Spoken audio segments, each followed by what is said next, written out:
നമസ്കാരം. News at ഹൗസിൻ്റെ talk ഷോയിലേക്ക് സ്വാഗതം. ഇന്ന് നമുക്ക് വ്യത്യസ്തനായ ഒരു അതിഥിയാണ് എത്തിയിട്ടുള്ളത്. ആളെക്കുറിച്ച് ഞാൻ വിശദീകരിക്കുന്നില്ല. ഇബ്രാഹിം കുട്ടി പാണംപറമ്പിൽ. വേറെ ഒന്നും ഞാൻ പറയുന്നില്ല. സ്വാഗതം ഇക്ക പരിപാടിയിലേക്ക്.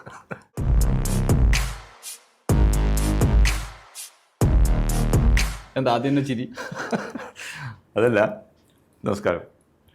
ഈ മധുവിൻ്റെ ചാനലിൽ ഇപ്പോൾ ന്യൂസ് അറ്റ് ഹൗസിൻ്റെ ടോക്ക് ഷോയിലൊക്കെ വലിയ ഭീകരന്മാർ, ദീപ്തവും മധുരവുമായ അനുഭവങ്ങളും എക്സ്പീരിയൻസും ഉള്ള ആളുകളൊക്കെ വന്നിരിക്കുമ്പോൾ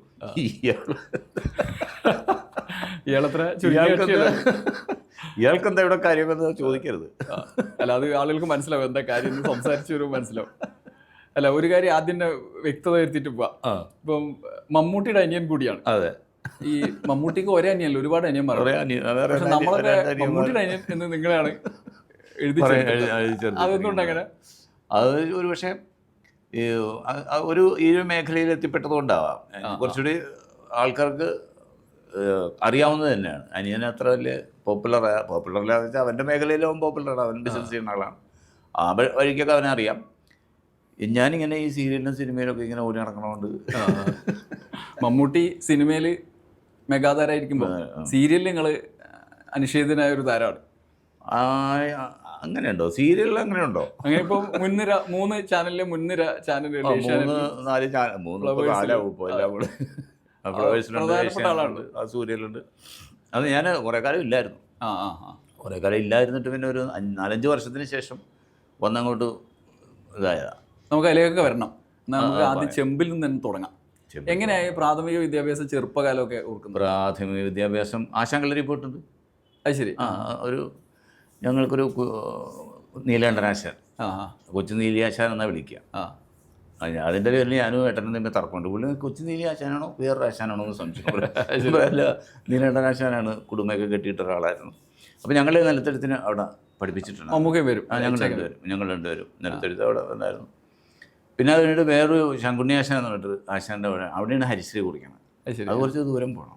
അപ്പോൾ അവിടെ പോയി പഠിക്കുക, നടന്നു പോയി പഠിക്കാൻ. ഹരിശ്രീ മണ്ണിൽ ഹരിശ്രീ എഴുതിയത്. അതുകഴിഞ്ഞ് പിന്നെ ഞങ്ങളുടെ ചെമ്പിൽ തന്നെ ഒരു LP സ്കൂളുണ്ട്. LP സ്കൂൾ എന്ന് പറയുമ്പോൾ സെൻറ്റ് തോമസ് LP സ്കൂൾ, മഠത്തിൻ്റെ വക സ്കൂൾ, പള്ളി വക സ്കൂൾ. സിസ്റ്റർമാരൊക്കെ കന്യാസ്ത്രീകൾ പഠിപ്പിക്കുന്ന സ്കൂൾ. അവിടെ വരെയാണ് 4ാം ക്ലാസ് വരെയുള്ള വിദ്യാഭ്യാസം. അത് കഴിഞ്ഞിട്ട് 5ാം ക്ലാസ്സിലേക്ക് വരുമ്പോൾ വിജയോദയം അപ്പർ പ്രൈമറി സ്കൂൾ എന്ന് പറഞ്ഞിട്ട് NSSൻ്റെ ഒരു സ്കൂളുണ്ടായിരുന്നു ചെമ്പിൽ തന്നെ. അതും നടന്നു വരാനുള്ള ദൂരമൊക്കെ ഉള്ളൂ. അപ്പോൾ അവിടെയാണ് 7ാം ക്ലാസ് വരെ. 7ാം ക്ലാസ്സിൽ നിന്ന് പാസ്സായി 8ാം ക്ലാസ്സിലേക്ക് പോയി. 8ാം ക്ലാസ്സിൽ പോയപ്പോൾ ക്ഷേത്രപ്രവേശനം മെമ്മോറിയൽ ഹൈസ്കൂൾ KPMHS പൂത്തോട്ടം. ചരിത്രപരമായ പോയിന്റുകളാണ്. പുത്തങ്കാവിൽ SNDPയുടെ സ്കൂൾ. ആദ്യം NSSൻ്റെ, പിന്നെ ആദ്യം ക്രിസ്ത്യൻ വന്നു, പിന്നെ NSSൽ വന്നു, പിന്നെ SNDPയിൽ വന്നു. അപ്പോൾ SNDPയുടെ ഇതിലുള്ള കീഴിലുള്ള സ്കൂളിലാണ് 10ാം ക്ലാസ് വരെ. അതിനായിട്ട് പിന്നെ പ്രീ ഡിഗ്രി തേവര കോളേജിൽ. ആ സമയത്ത് ഇച്ചാക്ക ലോ കോളേജിൽ പഠിക്കും. നിങ്ങൾ തേവര കോളേജിൽ? ഞാൻ തേവര കോളേജിൽ. പോക്കുവരവ് ബസ്സിൽ സ്കൂൾ ബസ്സുണ്ട്. സ്കൂൾ ബസ്സല്ല, സ്റ്റുഡൻസ് ഉള്ളിൽ നിന്ന് ട്രാൻസ്പോർട്ടിൻ്റെ ഒരു ബസ്സുണ്ട് സ്പെഷ്യലായിട്ട്. അപ്പോൾ അതിൽ ഞങ്ങൾ രാവിലെ അതിൽ പോകും. രണ്ടാളും ഒരുമിച്ച് പോണ സംഭവങ്ങളൊക്കെ ഉണ്ട്. പുള്ളി പക്ഷേ ചിലപ്പോൾ അവിടെ ഹോസ്റ്റലിൽ ഫ്രണ്ട്സിൻ്റെ കൂടെ നിൽക്കും. ഞാനിങ്ങനെ പോരും. മുപ്പര് ഭയങ്കര കുഴപ്പമാണല്ലോ. കുഴപ്പമില്ല, പുള്ളി ഒരു ഓൾ ഇൻ ഓൾ ഇതായിരുന്നു. പക്ഷെ പഠിക്കുമായിരുന്നു.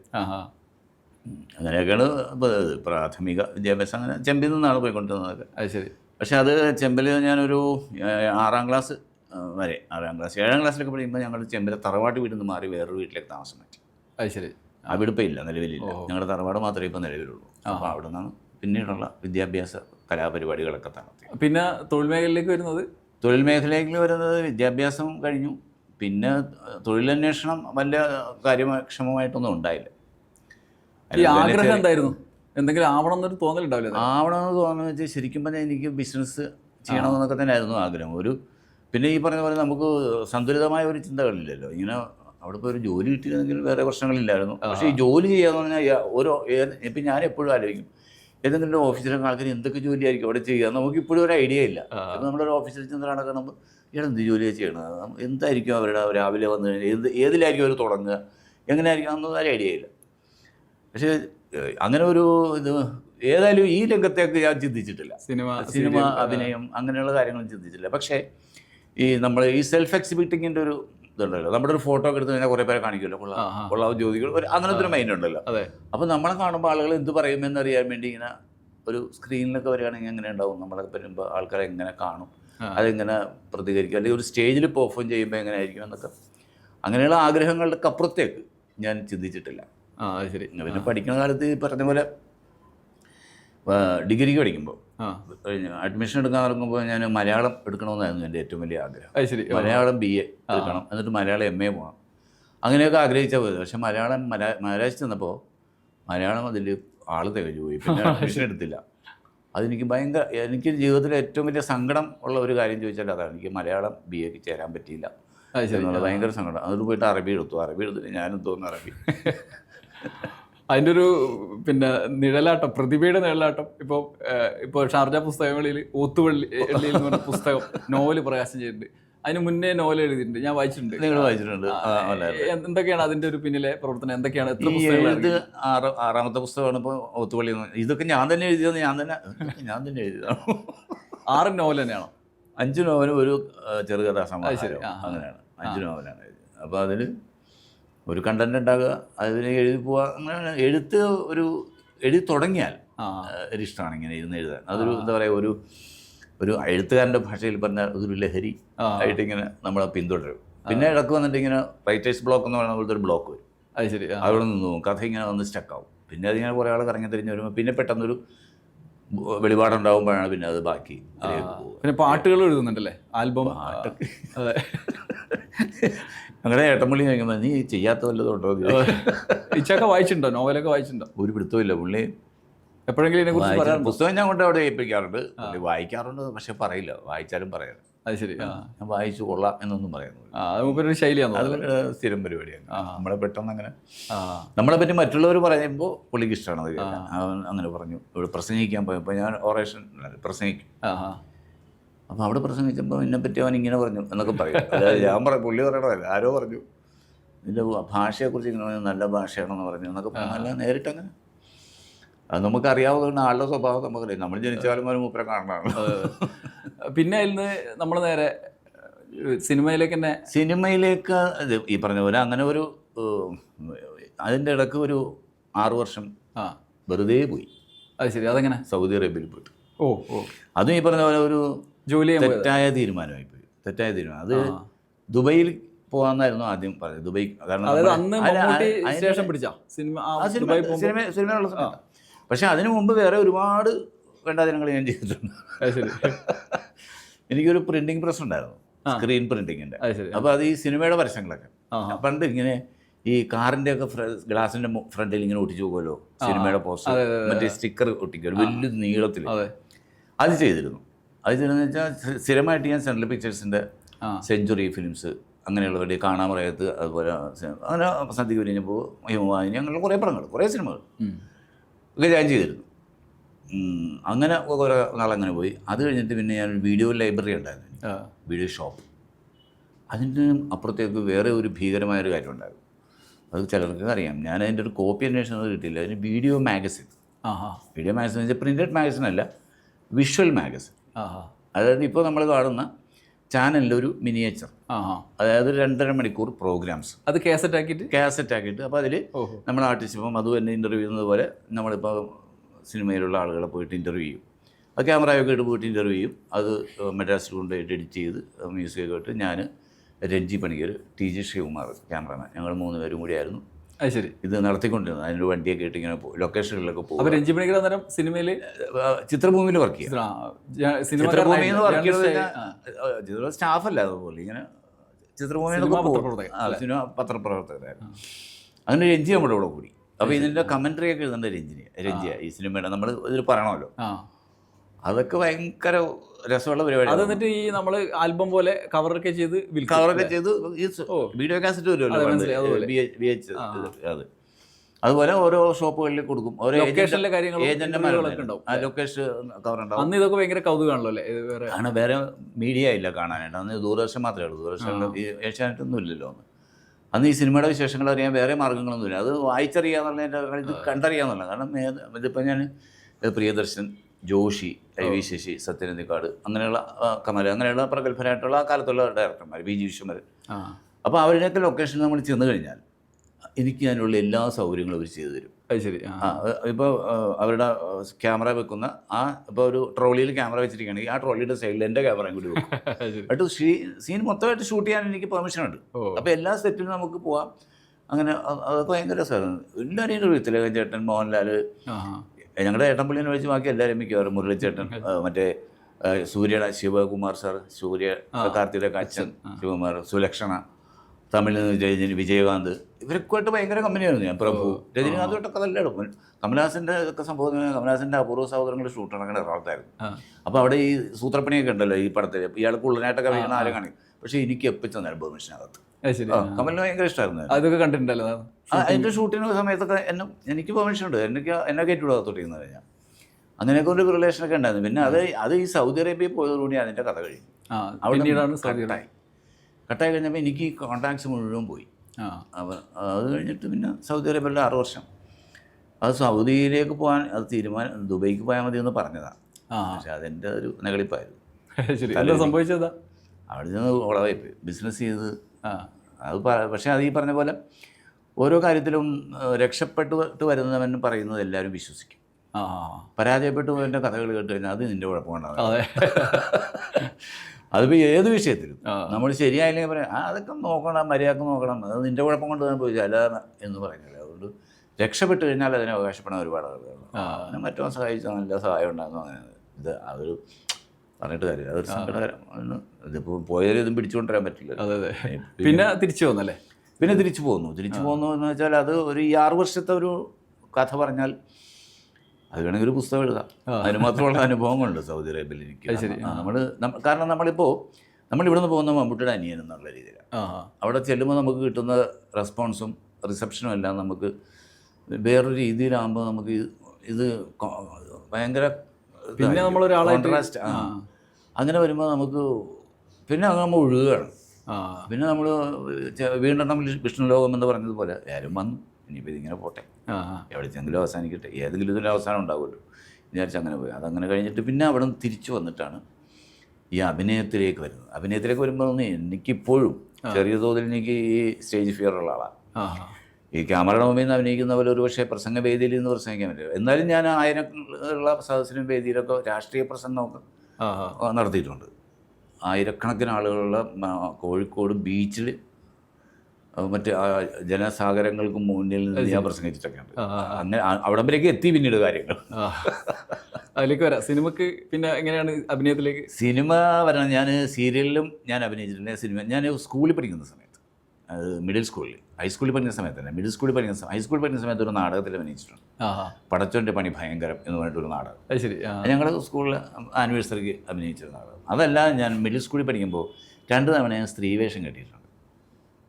ഒരു പെൺവേഷം കെട്ടി അഭിനയിച്ചിട്ടുണ്ട്, ടാബ്ലോയിഡ്. അതിലൊന്നിൽ ഞാൻ സീത, രാമായണത്തിലെ സീത, ശ്രീരാമൻ, സീത, ലക്ഷ്മണൻ, ഗുഹൻ എന്ന് പറഞ്ഞിട്ട് ഇവരിങ്ങനെ വനവാസകാലത്ത് ഒരു പുഴ കടന്നു പോകുന്നൊരു രംഗമാണ് അത് ടാബ്ലോയിഡായിട്ട് ചെയ്തത്. പിന്നീട് പാഞ്ചാലിയുടെ വസ്ത്രാക്ഷരം, ദുശാസനം വന്നിട്ടിങ്ങനെ സാരി അഴിക്കുന്ന പാഞ്ചാലി ഇങ്ങനെ, അപ്പോൾ പാഞ്ചാലി ഞാനായിരുന്നു. അങ്ങനെ 2 തവണ സ്ത്രീവേഷം കിട്ടിയിട്ടുണ്ട് ഞാൻ.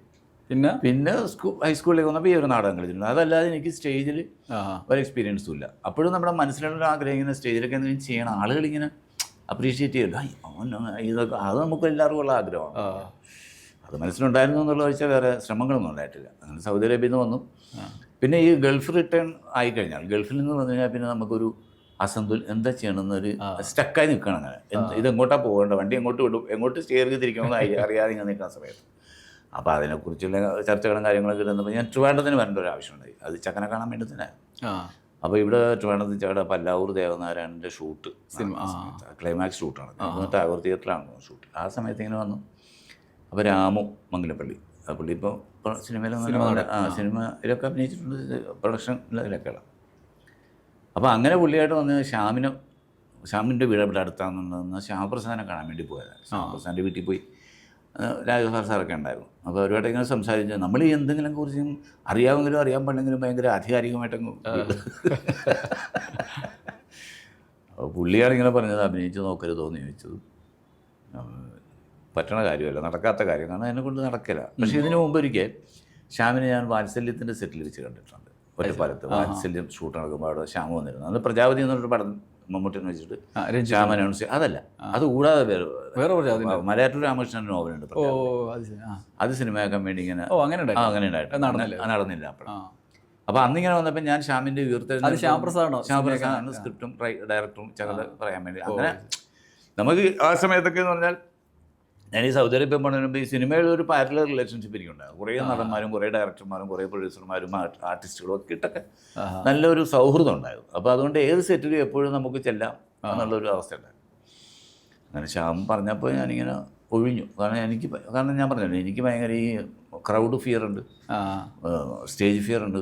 ക്യാമറയുടെ മുമ്പിൽ നിന്ന് എന്താ കാണിക്കണം. നമ്മുടെ ഈ വീഡിയോ മാഗസിൻ ചെയ്തിരുന്ന കാലത്ത് ചില സാധനങ്ങളൊക്കെ ഇരുന്ന് ചെയ്തിട്ടുണ്ടെന്നല്ല, അങ്ങനെ ചെയ്തിട്ടില്ല. അങ്ങനെ പറഞ്ഞു, പരീക്ഷണാടിസ്ഥാനത്തിൽ ചെയ്ത് നോക്കി, എന്തോ ഇതായിരിക്കും തലവിധി.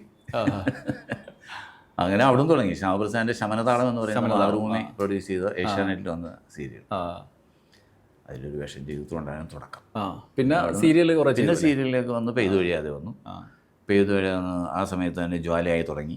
ജ്വാലയായി വന്നു. ജ്വാലയായി കഴിഞ്ഞ ഉടനെ സ്ത്രീ, ഏഷ്യാനെറ്റിൽ സ്ത്രീ എന്ന് പറയുന്ന സീരിയലിൽ ശരത് ചന്ദ്രൻ എന്ന് പറഞ്ഞൊരു ക്യാരക്ടർ ചെയ്തു.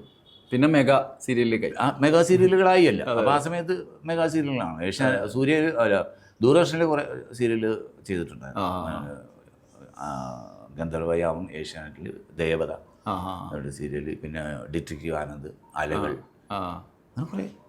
ഇപ്പം ഏതൊക്കെയാണ് ചെയ്യുന്നത്? അത് കഴിഞ്ഞിട്ട് നിന്ന് പിന്നെ അത് കഴിഞ്ഞ് കുറേ കഴിഞ്ഞിട്ട് ഞാൻ കുറേ സീരിയൽ അങ്ങനെ ഇല്ലാതെ. അങ്ങനെ കഴിഞ്ഞിട്ട് പിന്നെ C5 ഒരു സീരിയൽ അഭിനയിച്ചു, അല്ലിയാമ്പലം എന്ന് പറഞ്ഞൊരു സീരിയൽ. അത് കഴിഞ്ഞിട്ട് പിന്നെ ഒരു 5 വർഷം ഒരു വിളിയൊന്നും ഉണ്ടായില്ല. ആളുകൾ വിളിക്കും ശരിയോ എന്നൊക്കെ പറഞ്ഞിട്ട് പോകും. പിന്നെ അങ്ങനെ ഒരു ഫോളോ അപ്പ് ഉണ്ടായില്ല. അത് കഴിഞ്ഞിട്ട് പിന്നെ ഞാൻ ഈ ഇതിൽ വന്നത് ഫ്ലവേഴ്സിന് വിളിച്ചു. ഫ്ലവേഴ്സിൻ്റെ സീരിയലിൽ വിളിച്ചു, സുഖമോ ദേവിയിൽ. അതിൽ ഡിസ്ട്രിക്ട് ജഡ്ജിൻ്റെ ക്യാരക്ടർ ഹരി. അത് ചെയ്തുകൊണ്ടിരിക്കുമ്പോഴാണ് ഇവർ സൂര്യ TV നിന്ന് വന്നത് ഹൃദയം.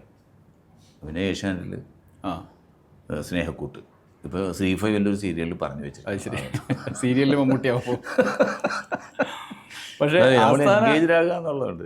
പക്ഷേ ഇതിനിടയിൽ തന്നെ സിനിമയിൽ ഒരു വലിയൊരു എൻട്രി കൂടി നടത്തിയിട്ടുണ്ടല്ലേ? സിനിമയിൽ ആദ്യം അഭിനയിച്ചത് ശരത്തിന്റെ സായാഹ്നം. അതിന് കുറേ അവാർഡ് കിട്ടിയതാണ്. അത് മുകേഷിന്റെ അച്ഛനായിരുന്നു ചെയ്തത്.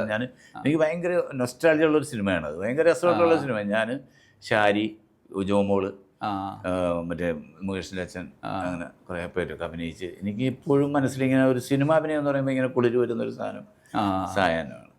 പിന്നെ വന്നത് ഷാർജ ടു ഷാർജ. ഞാൻ നിങ്ങൾ ശ്രദ്ധിക്കുന്നതായിരുന്നു, നമ്മൾ ഡിഗ്രിക്കൊക്കെ പഠിക്കുമ്പോഴാണെന്ന് എൻ്റെ ഒരു ഓർമ്മ. അതിന് പയ്യന്നൊരു ആരാധന തിയേറ്റർ എന്ന് പറഞ്ഞൊരു തിയേറ്റർ ഉണ്ട്. അവിടെ ഷാർജ ടു ഷാർജ ആദ്യ ദിവസങ്ങളിൽ തന്നെ ഒരു 2 മേറ്റിനിക്ക് ഇങ്ങനെ കയറിയതാണ്. ഭയങ്കര ആഘോഷത്തോടെയുള്ള സിനിമ വന്നത്. വലിയ ബിൽഡപ്പ് കൊടുത്തിട്ട് അതിലൊരു ഭയങ്കര വില്ലനായിട്ടാണ് വരുന്നത്. സ്റ്റൈലിഷ് വില്ലനായിട്ട് വന്നു. അന്ന് ഭയങ്കര അഭിപ്രായമായിരുന്നു എല്ലാവർക്കും. കാരണം ദേവേട്ടൻ ആയിരുന്നു അന്നത്തെ ഗ്ലാമർ വില്ലൻ, സ്റ്റൈലിഷ് വില്ലൻ ദേവേട്ടനായിരുന്നു. അപ്പോൾ ദേവേട്ടൻ്റെ പിന്നാലെ അടുത്താണ് നമ്മളൊക്കെ അങ്ങനെ ശ്രദ്ധിച്ചു.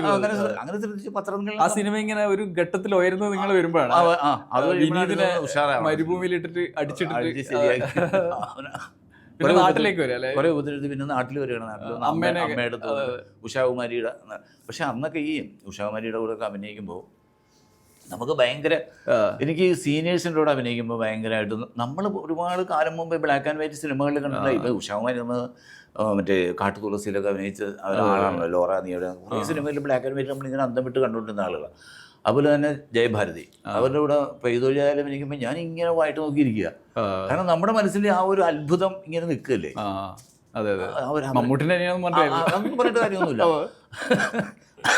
ഇപ്പോഴും ഇപ്പം ഞാൻ ഇത് ബോറടിക്കാന്ന് പറയാനുണ്ട്, ബോറടിപ്പിക്കുകയാണ്. അതാണ് ഇതിൻ്റെ ഇടയിൽ നമുക്ക് മമ്മൂട്ടി സിനിമയിൽ അഭിനയിക്കുന്നു, ഞാനും സിനിമയിൽ അഭിനയിക്കുന്നു, ദുൽഖർ അഭിനയിക്കുന്നു, മക്ബൂൽ, എല്ലാവരും അഭിനയിക്കുന്നുണ്ട്. പക്ഷെ ചില ആളുകളോട് നമുക്കൊരു ഇഷ്ടം, വേറൊരു ലെവൽ ഇതുണ്ടാവുമല്ലോ. ഞാൻ കാർത്തിനെ കാണാൻ വേണ്ടി അങ്കമാലി പോയി കാർത്തിനെ കണ്ടു, പരിചയപ്പെട്ടു, സംസാരിച്ചു. വിജയിനെ ഒരു ദിവസം കണ്ട് സംസാരിച്ചു. അത് കഴിഞ്ഞിട്ട് പിന്നെ പ്രഭുദേവ, അവരോടൊക്കെ ഇങ്ങനെ സംസാരിച്ചു. ഈ ഒരു കൗതുകം ഉണ്ടല്ലോ നമുക്ക്, ആർട്ടിസ്റ്റിനോടുള്ള ഒരു കൗതുകം എപ്പോഴും ഉണ്ടല്ലോ. അതിനുശേഷം വിജയ് സേതുപതി പറഞ്ഞത്. വിജയ് സേതുപതി ആലപ്പുഴ ഷൂട്ടിൽ വന്നപ്പോൾ ഞാൻ അവിടെ നിന്ന് വണ്ടിയെടുത്ത് ആലപ്പുഴക്ക് വന്നു. ശരി. അപ്പോൾ ആലപ്പുഴക്ക് വന്നിട്ട് അന്ന് കാണാൻ പറ്റിയില്ല. അപ്പോൾ ഇയാൾ ഷൂട്ട് കഴിഞ്ഞ് വന്നിട്ട് വേറെ എന്തോ പ്രശ്നങ്ങളൊക്കെ ആയിട്ട് ലേറ്റായി. അപ്പോൾ അത് കഴിഞ്ഞിട്ട് പിറ്റേ ദിവസം ചെന്നു. പിറ്റേ ദിവസം ചെന്ന് രാവിലെ മുതൽ ഞാൻ രാത്രി വരെ ഇങ്ങനെ നിൽക്കുക. വിജയ് സേതുപതിനെ കണ്ടിട്ട് അവിടെ വിജയനെ കണ്ട് സംസാരിച്ച് ഇങ്ങനെ ഭയങ്കര ഇഷ്ടമായിരുന്നു പുള്ളിക്ക്. പുള്ളി അപ്പോൾ ചോദിച്ചത്, അല്ല പുള്ളി എന്നോട് ചോദിക്കുക, അല്ല എനിക്കൊരു സംശയം, നിങ്ങളുടെ വീട്ടിൽ സിനിമാടന്മാരില്ലാഞ്ഞിട്ടാണോ ഞങ്ങളൊക്കെ കാണാൻ വേണ്ടി ഇത്രയോ കഷ്ടപ്പെട്ടു, ഇന്നലെ വന്നിട്ട് പോയി കാണാൻ പറ്റില്ല, അപ്പോൾ ഇന്നും വന്ന് ഇത്രയോ നേരം ഇരുന്നു എന്നൊക്കെ പറയുമ്പോൾ പുള്ളിക്ക് ഭയങ്കര ഇഷ്ടമായിരുന്നു. പക്ഷെ നമുക്ക് അങ്ങനെ ഉണ്ടല്ലോ സിനിമാക്കാരെ കാണുമ്പോൾ ഒരു കൗതുകം. അതെ, ഈ കൗതുകത്തിൻ്റെ കാര്യം പറഞ്ഞപ്പോൾ ഒരു തവണ ഇക്ക വീട്ടിൽ വന്ന സമയത്ത് എൻ്റെ വീട്ടിലെ അടുത്ത വീട്ടിലൊരു പയ്യൻ വന്നിട്ട് നിവേദ് വന്നിട്ട് ചോദിച്ചു, മമ്മൂട്ടി എവിടെ എന്ന് ചോദിച്ചു. അപ്പൊ മൂപ്പര് പറഞ്ഞു, ഞങ്ങൾക്ക് എന്നെ മൂപ്പരെ കാണാൻ കിട്ടുന്നില്ല എന്ന് പറഞ്ഞു. അല്ലെ, ഈ മമ്മൂട്ടിയായിട്ടുള്ള ഇങ്ങനെ കൂടിക്കാഴ്ചയൊക്കെ എങ്ങനെയായി?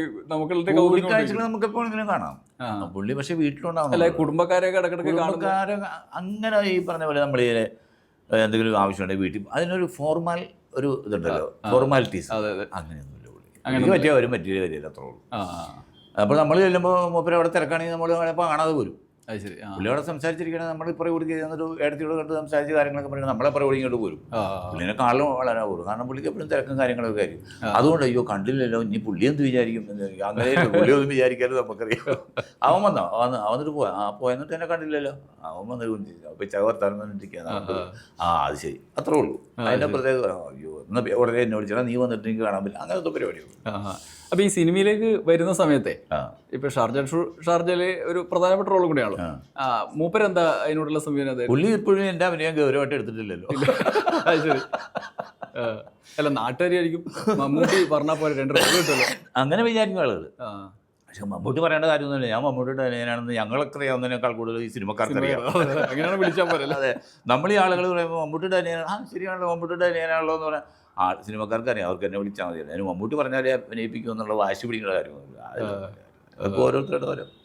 അങ്ങനെ ഇപ്പോൾ മക്ബൂലും അഭിനയിക്കുന്നത് ദുൽഖറല്ല, ആരും മമ്മൂട്ടി പറഞ്ഞിട്ടല്ലല്ലോ, അവരുടെ ശ്രമങ്ങൾ അങ്ങനെ നടക്കും. അല്ല, ഇങ്ങനെ ഇപ്പം മക്ബൂലൊക്കെ അഭിനയിക്കുമ്പോൾ മൂപ്പരുടെ ഒരു എന്തെങ്കിലും സംസാരിക്കും, അഭിനയത്തെ ചോദിക്കും, ഏത് പടം ചെയ്യണം, എന്താ സംഭവം, എങ്ങനെയാണ് നമ്മൾ ചെയ്യുന്നതിനെ പറ്റി അഭിപ്രായം പറയും.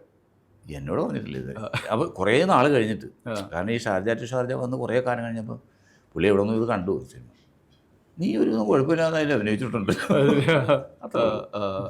അങ്ങനെ അത്രയൊക്കെ പറയുള്ളൂ. കാരണം നമുക്ക് അത്രയൊക്കെ പുള്ളി ഗൗരവത്തിൽ നിൽക്കുന്നതാണ് നമുക്കിഷ്ടം.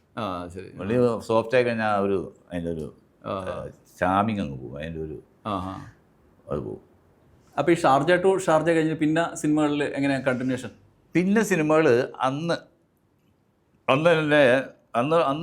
അതിനോട് ചേർന്ന് വന്ന സിനിമകളാണ് ഒന്നാമൻ, മോഹൻലാലിൻ്റെ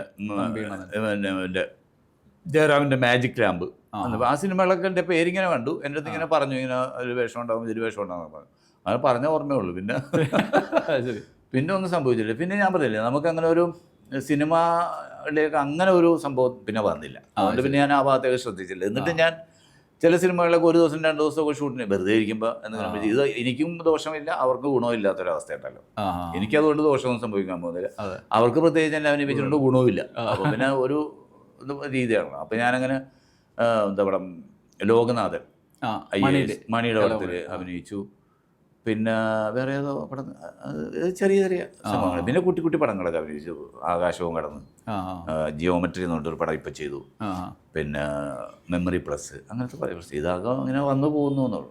അപ്പോഴേക്കും തിരക്കായില്ല സീരിയലിൽ തിരക്കായി എന്ന് പറയുമ്പോൾ നമ്മൾ ഈ പറഞ്ഞ പോലെ നമുക്ക് നമ്മുടെ പ്രായത്തെക്കുറിച്ചും ഒക്കെ ആളുകൾക്ക് ബോധമുണ്ടല്ലോ. അപ്പോൾ നമ്മളിങ്ങനെ വീട്ടിലിരുന്ന് ഒന്നും ചെയ്യാനില്ലാതിരിക്കുന്നതിനേക്കാൾ നമ്മൾ എൻഗേജ്ഡ് ആകുക എന്നുള്ളൊരു വിഷയം. ഇതിപ്പോൾ ഞാനിപ്പോൾ ഇങ്ങനെ വരുന്നതുകൊണ്ടാണ് ഇപ്പം മധുവിനെ കാണുന്നത്, സംസാരിക്കുന്നത്. നമുക്ക് കുറേ ആൾക്കാരായിട്ട് ഇൻട്രാക്ട് ചെയ്യാൻ പറ്റും, നമ്മുടെ ആ ഒരു ബൈബിൾ ലെങ്ത്തിൽ ചിന്തിക്കുന്നവരുമായിട്ടൊക്കെ സംസാരിക്കാൻ പറ്റും. അങ്ങനെ നമുക്ക് കമ്മ്യൂണിക്കേറ്റ് ചെയ്യാനൊക്കെ എനിക്ക് ഇഷ്ടമാണ്, ആളുകളോട് സംസാരിക്കാനും. അതുപോലെയുള്ള വിഷയങ്ങളൊക്കെ വരുമ്പോൾ ഇപ്പോൾ എഴുത്തിനെ കുറിച്ച് പറയുമ്പോൾ, അല്ലെങ്കിൽ പുസ്തകങ്ങളെക്കുറിച്ച്, സാഹിത്യത്തെക്കുറിച്ച്, സിനിമയെക്കുറിച്ച്, പൊളിറ്റിക്സ് പറഞ്ഞാലും ഇഷ്ടമാണ് പറയാൻ. അത് പറഞ്ഞപ്പോഴാണ് ഈ നേരത്തെ വലിയ ആൾക്കൂട്ടത്തെ അഡ്രസ്സ് ചെയ്ത കാര്യം പറഞ്ഞല്ലോ. അപ്പോൾ ഒരു ഘട്ടത്തിൽ മുസ്ലിം ലീഗിന്റെ പ്രധാനപ്പെട്ട ഒരു പ്രാസംഗികനായി നിങ്ങൾ തിളങ്ങി നടന്ന കാലമാണ്. അതൊരു കാലം. അതെന്ന് വെച്ചാൽ മുനീറുമായിട്ടുള്ളൊരു സൗഹൃദം ഉണ്ടായിരുന്നു. മുനീറുമായിട്ടുള്ള സൗഹൃദത്തിൻ്റെ പേരിലാണ്. അപ്പോൾ നമുക്ക് ഞാൻ പറഞ്ഞല്ലോ, എനിക്ക് എൻഗേജ്ഡ് ആകുക, ജനങ്ങളോട് ഇടപഴകുക, ജനങ്ങളുടെ ഇടയിൽ ഇങ്ങനെ പ്രവർത്തിക്കുക എന്നൊക്കെ പറഞ്ഞാൽ അങ്ങനെ ഒരു ചിന്തയുണ്ട് മനസ്സിലാക്കുക. ഒരു സാമൂഹ്യ പ്രതിബദ്ധത ഉള്ള ആളാണ് ഞാൻ എന്നൊരു തോന്നൽ പോലെ ഞാനിങ്ങനെ അതിനൊക്കെ ചാടി ഇടപെടും. അപ്പോൾ നമ്മളിങ്ങനെ നമ്മുടെ പബ്ലിക്കിൻ്റെ ഫേസിൽ നമുക്കൊരു പ്ലാറ്റ്ഫോം വേണം. ആ പ്ലാറ്റ്ഫോം വേണമെന്ന് ഒരു ബാക്ക്ഗ്രൗണ്ട് വേണം. ആ ബാക്ക്ഗ്രൗണ്ടിലേക്ക് നമുക്ക് ഏറ്റവും ഉചിതമായി അന്ന് തോന്നിയത് മുസ്ലിം ലീഗാണ്. കാരണം എനിക്ക് കുറച്ച് കണക്ഷൻസ് ഉണ്ട്. കുഞ്ഞാലിക്കുട്ടിനെ അറിയാം, ഇ.ടി. ഉമേഷിനെ അറിയാം, മുനീറിനെ അറിയാം. തങ്ങളുമായിട്ടൊരു സൗഹൃദം ഉണ്ട് താനും. പണക്കാട്ട് ശിഹാബ് തങ്ങളുമായിട്ടൊരു സൗഹൃദമാണ്. അപ്പോൾ അങ്ങനെ വെച്ചിട്ടുണ്ടെങ്കിൽ മുസ്ലിം ലീഗിലേക്ക് വരണം. പിന്നെയെന്ന് വെച്ച് കഴിഞ്ഞാൽ നമ്മൾ അന്ന് 25 വർഷങ്ങൾക്ക് മുമ്പുള്ള നമ്മുടെ മനസ്സിലുള്ള ചിന്ത പാർശ്വവൽക്കരിക്കപ്പെടുന്ന ഒരു സമൂഹം അങ്ങനെയൊക്കെയാണല്ലോ പറഞ്ഞു വെക്കുക. മുസ്ലിം സമുദായത്തിന് അങ്ങനെ പിന്നെ ഒരു പുരോഗതിക്കപ്പെടേണ്ട അല്ലെങ്കിൽ പുരോഗമനത്തിലേക്ക് വരേണ്ടവരാണ്, അവർക്ക് കുറേ ഇത് വേണമെന്നൊക്കെ പറഞ്ഞപ്പോൾ നമുക്ക് തോന്നി കുറേ നമ്മൾ അതുമായിട്ട് ബന്ധപ്പെട്ടിട്ട് കുറച്ച് കാര്യങ്ങൾ ചെയ്യാൻ പറ്റും എന്നൊക്കെ പറഞ്ഞാൽ അതിന് നടന്നു 10-25 വർഷം. എന്തോ കാര്യം ഉണ്ടായോ, ഒന്നും സംഭവിച്ചില്ല. പിന്നെ ഇപ്പോൾ മാറി ചിന്തിക്കുന്നത് സമീപകാലത്തൊരു പിന്നെ പ്രോ ലെഫ്റ്റ് നിലപാടിലേക്ക് മാറി. അതെന്താണെന്ന് വെച്ചാൽ ഇതിപ്പോൾ നമ്മൾ അനുഭവിച്ച കാര്യങ്ങൾ നമുക്ക് പറയണതിന് ഇപ്പോൾ അതിന് ആരുടെയും സാക്ഷ്യപത്രം വേണ്ടല്ലോ. ഞാൻ അനുഭവിച്ച കാര്യങ്ങളാണ്. അവിടെ നിന്ന് വെച്ചിട്ടുണ്ടെങ്കിൽ ആ കാലത്തൊക്കെ ഞാൻ പോകാത്ത മുസ്ലിം ലീഗിന് വേണ്ടി ഞാൻ പോകാത്ത പഞ്ചായത്തും ഇല്ല, കോർണർ മീറ്റിങ്ങുകളും ഇല്ല. പഞ്ചായത്ത് ഇലക്ഷൻ വന്നാലും ഈ അസംബ്ലി ഇലക്ഷൻ വന്നാലും പാർലമെൻറ്റ് ഇലക്ഷൻ വന്നാലും ഞാൻ അതിൽ സന്നിഹിതനാണ്. അപ്പോൾ ഞാൻ ഇങ്ങനെ പോവും, എല്ലായിടത്തും പോവും, പ്രസംഗിക്കും. ആളുകളും മമ്മൂട്ടിയുടെ അനിയൻ്റെ പ്രസംഗമല്ല, അതുപോലെ ലീഗിലെ പാർട്ടിയിലേക്ക് വരുന്നതും ലീഗിൻ്റെ ഇതിലേക്ക് വരുന്നു എന്നുള്ള ഒരു ഇത് വെച്ചിട്ട് നമുക്ക് ഒരുപാട് പബ്ലിക്കും ഒക്കെ ഉണ്ട്. ഞാനത് ഒരുപാട് പേർക്ക് എതിരായിട്ടൊക്കെ സംസാരിക്കുകയും പ്രസംഗിക്കുകയും ഒക്കെ ഉണ്ട്. പക്ഷെ അങ്ങനെ പ്രസംഗിച്ചു എന്നല്ലാതെ പ്രത്യേകിച്ച് നമുക്ക് കാര്യങ്ങളൊന്നും ഉണ്ടായില്ല. അതിൻ്റെ ഒരു അവർക്ക് പരിമിതികളുണ്ടായേക്കാം ഒരു പക്ഷേ. കാരണം എന്നെപ്പോലെ ഒരാളെ അക്കോമഡേറ്റ് ചെയ്യാനുള്ളൊരു സ്പേസ് അതിലില്ലാത്തത് കൊണ്ടാണ്. പക്ഷെ എന്നാലും ഒരു കലാസാംസ്കാരികമായിട്ട് ബന്ധപ്പെട്ടിട്ടുള്ള എവിടെയെങ്കിലും ഒരിക്കലും സ്പേസ് ഉണ്ടാക്കിയ ഒരു സംഘടനാപരമായിട്ടൊരു പക്ഷേ പൊളിറ്റിക്കൽ ഒരു MLA യോ MP യോ അങ്ങനത്തെ ഒരു ഇതിലേക്ക് അല്ലെങ്കിൽ ഒരു പഞ്ചായത്ത് പ്രസിഡൻറ്റോ പഞ്ചായത്ത് മെമ്പറോ എന്നുള്ള അത് കുറച്ച് ഇതായി പോകും, അല്ലെങ്കിൽ കുറച്ച് ലെവലിലേക്ക് കയറ്റാൻ വരുന്ന ഒരു സാഹചര്യം ഉണ്ടായിരുന്നില്ലായിരിക്കാം. പക്ഷെ ചെയ്യാൻ പറ്റുന്ന ഒരു സംഭവം എന്ന് വെച്ചാൽ കലാസാംസ്കാരികവുമായി ബന്ധപ്പെട്ട ഒരു സംഭവത്തിന് കുറച്ചുകൂടി സപ്പോർട്ട് കിട്ടിയിരുന്നെങ്കിൽ ഞാൻ എന്നിട്ട് അവരുടെ തന്നെ കേരള സംസ്കൃതി എന്നിട്ടൊരു സംഘടന ഉണ്ടാക്കിയത് മുസ്ലിം ലീഗിൻ്റെ. പക്ഷെ അതിനനുസരിച്ചുള്ള ഒരു ബാക്കപ്പ് അവിടെ നിന്ന് കിട്ടിയില്ല പല. അപ്പം അത് കിട്ടാതെ പിന്നെ ഞാനിങ്ങനെ മടുത്തു കഴിഞ്ഞ് പിന്നെ ഞാൻ സൗഹൃദത്തിൻ്റെ പേരിലെ അപ്പം എനിക്ക് പാണക്കാട്ട് പോയി കഴിഞ്ഞാൽ തങ്ങളുടെ ബെഡ്റൂമിൽ കയറ്റിരുത്തി പുള്ളി ഈ കാഷ്യൂ നട്ട്സ് എപ്പോഴും കഴിക്കും. അപ്പോൾ അതൊക്കെ തരും. അതൊക്കെ തിന്നിങ്ങനെ സിനിമയുടെ കാര്യമൊക്കെ ചോദിക്കും, മമ്മൂട്ടിയുടെ കാര്യമൊക്കെ ചോദിക്കും. ഉച്ചക്കായിട്ട് നല്ല സൗഹൃദം. അപ്പോൾ നമുക്ക് അതുപോലെ മരിച്ചുപോയി. അപ്പോൾ അന്ന് പുള്ളി എന്നടുത്ത് പറഞ്ഞു എന്താ പരിപാടി ഇനി. അപ്പോൾ എൻ്റെ അടുത്തൊരു ദിവസം ചോദിച്ചാൽ ഇപ്പോൾ ലീഗുകാർ കേട്ടാൽ എനിക്ക് പ്രശ്നമൊന്നുമില്ല. എൻ്റെ അടുത്ത് ചോദിച്ചതാണ് ലീഗിൻ്റെ പേരും പറഞ്ഞിട്ട് ഇനി വല്ല പഞ്ചായത്തിലും പോകാനുണ്ടോ എന്ന് ചോദിച്ചു. നമ്മൾ ഏകദേശം പഞ്ചായത്തുകളൊക്കെ കവർ ചെയ്ത് അതൊക്കെ തന്നെ ഉണ്ടാവുള്ളൂ. അത് പുള്ളി എന്നോട് പറഞ്ഞതെന്ന് വെച്ചാൽ അവർക്ക് പരിമിതികളുണ്ടെന്നുള്ളതായിരിക്കും അന്ന് ഉദ്ദേശിച്ചത്. അപ്പം ഞാനതെടുത്ത് പറയുകയും ചെയ്തു. ഞാനിങ്ങനെ നടന്നുകൊണ്ട്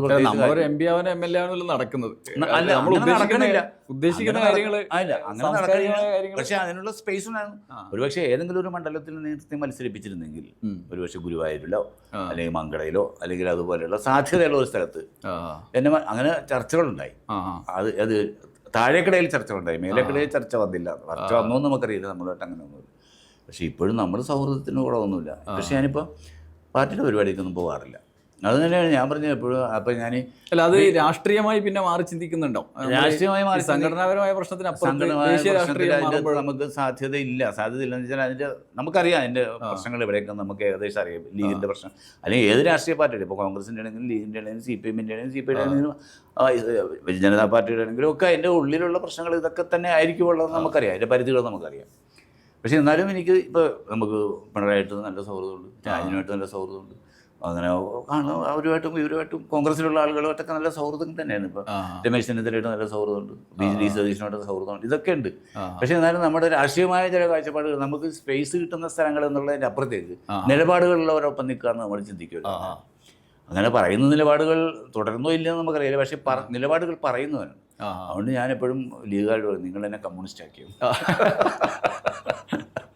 ചുരുക്കത്തിൽ കമ്മ്യൂണിസ്റ്റ് ആയില്ല. അങ്ങനെയല്ല, ഞാൻ അങ്ങനെ പോകാറില്ല. ഞാനിപ്പോൾ സ്വരാജ് അവിടെ കാഴ്ചപ്പാടുകളോട് എനിക്ക് കുറേ എല്ലാത്തിലും കുഴപ്പങ്ങളുണ്ടാവും, എന്നാലും കുറേ സംഭവങ്ങളോട് എനിക്ക് താല്പര്യമുണ്ട്.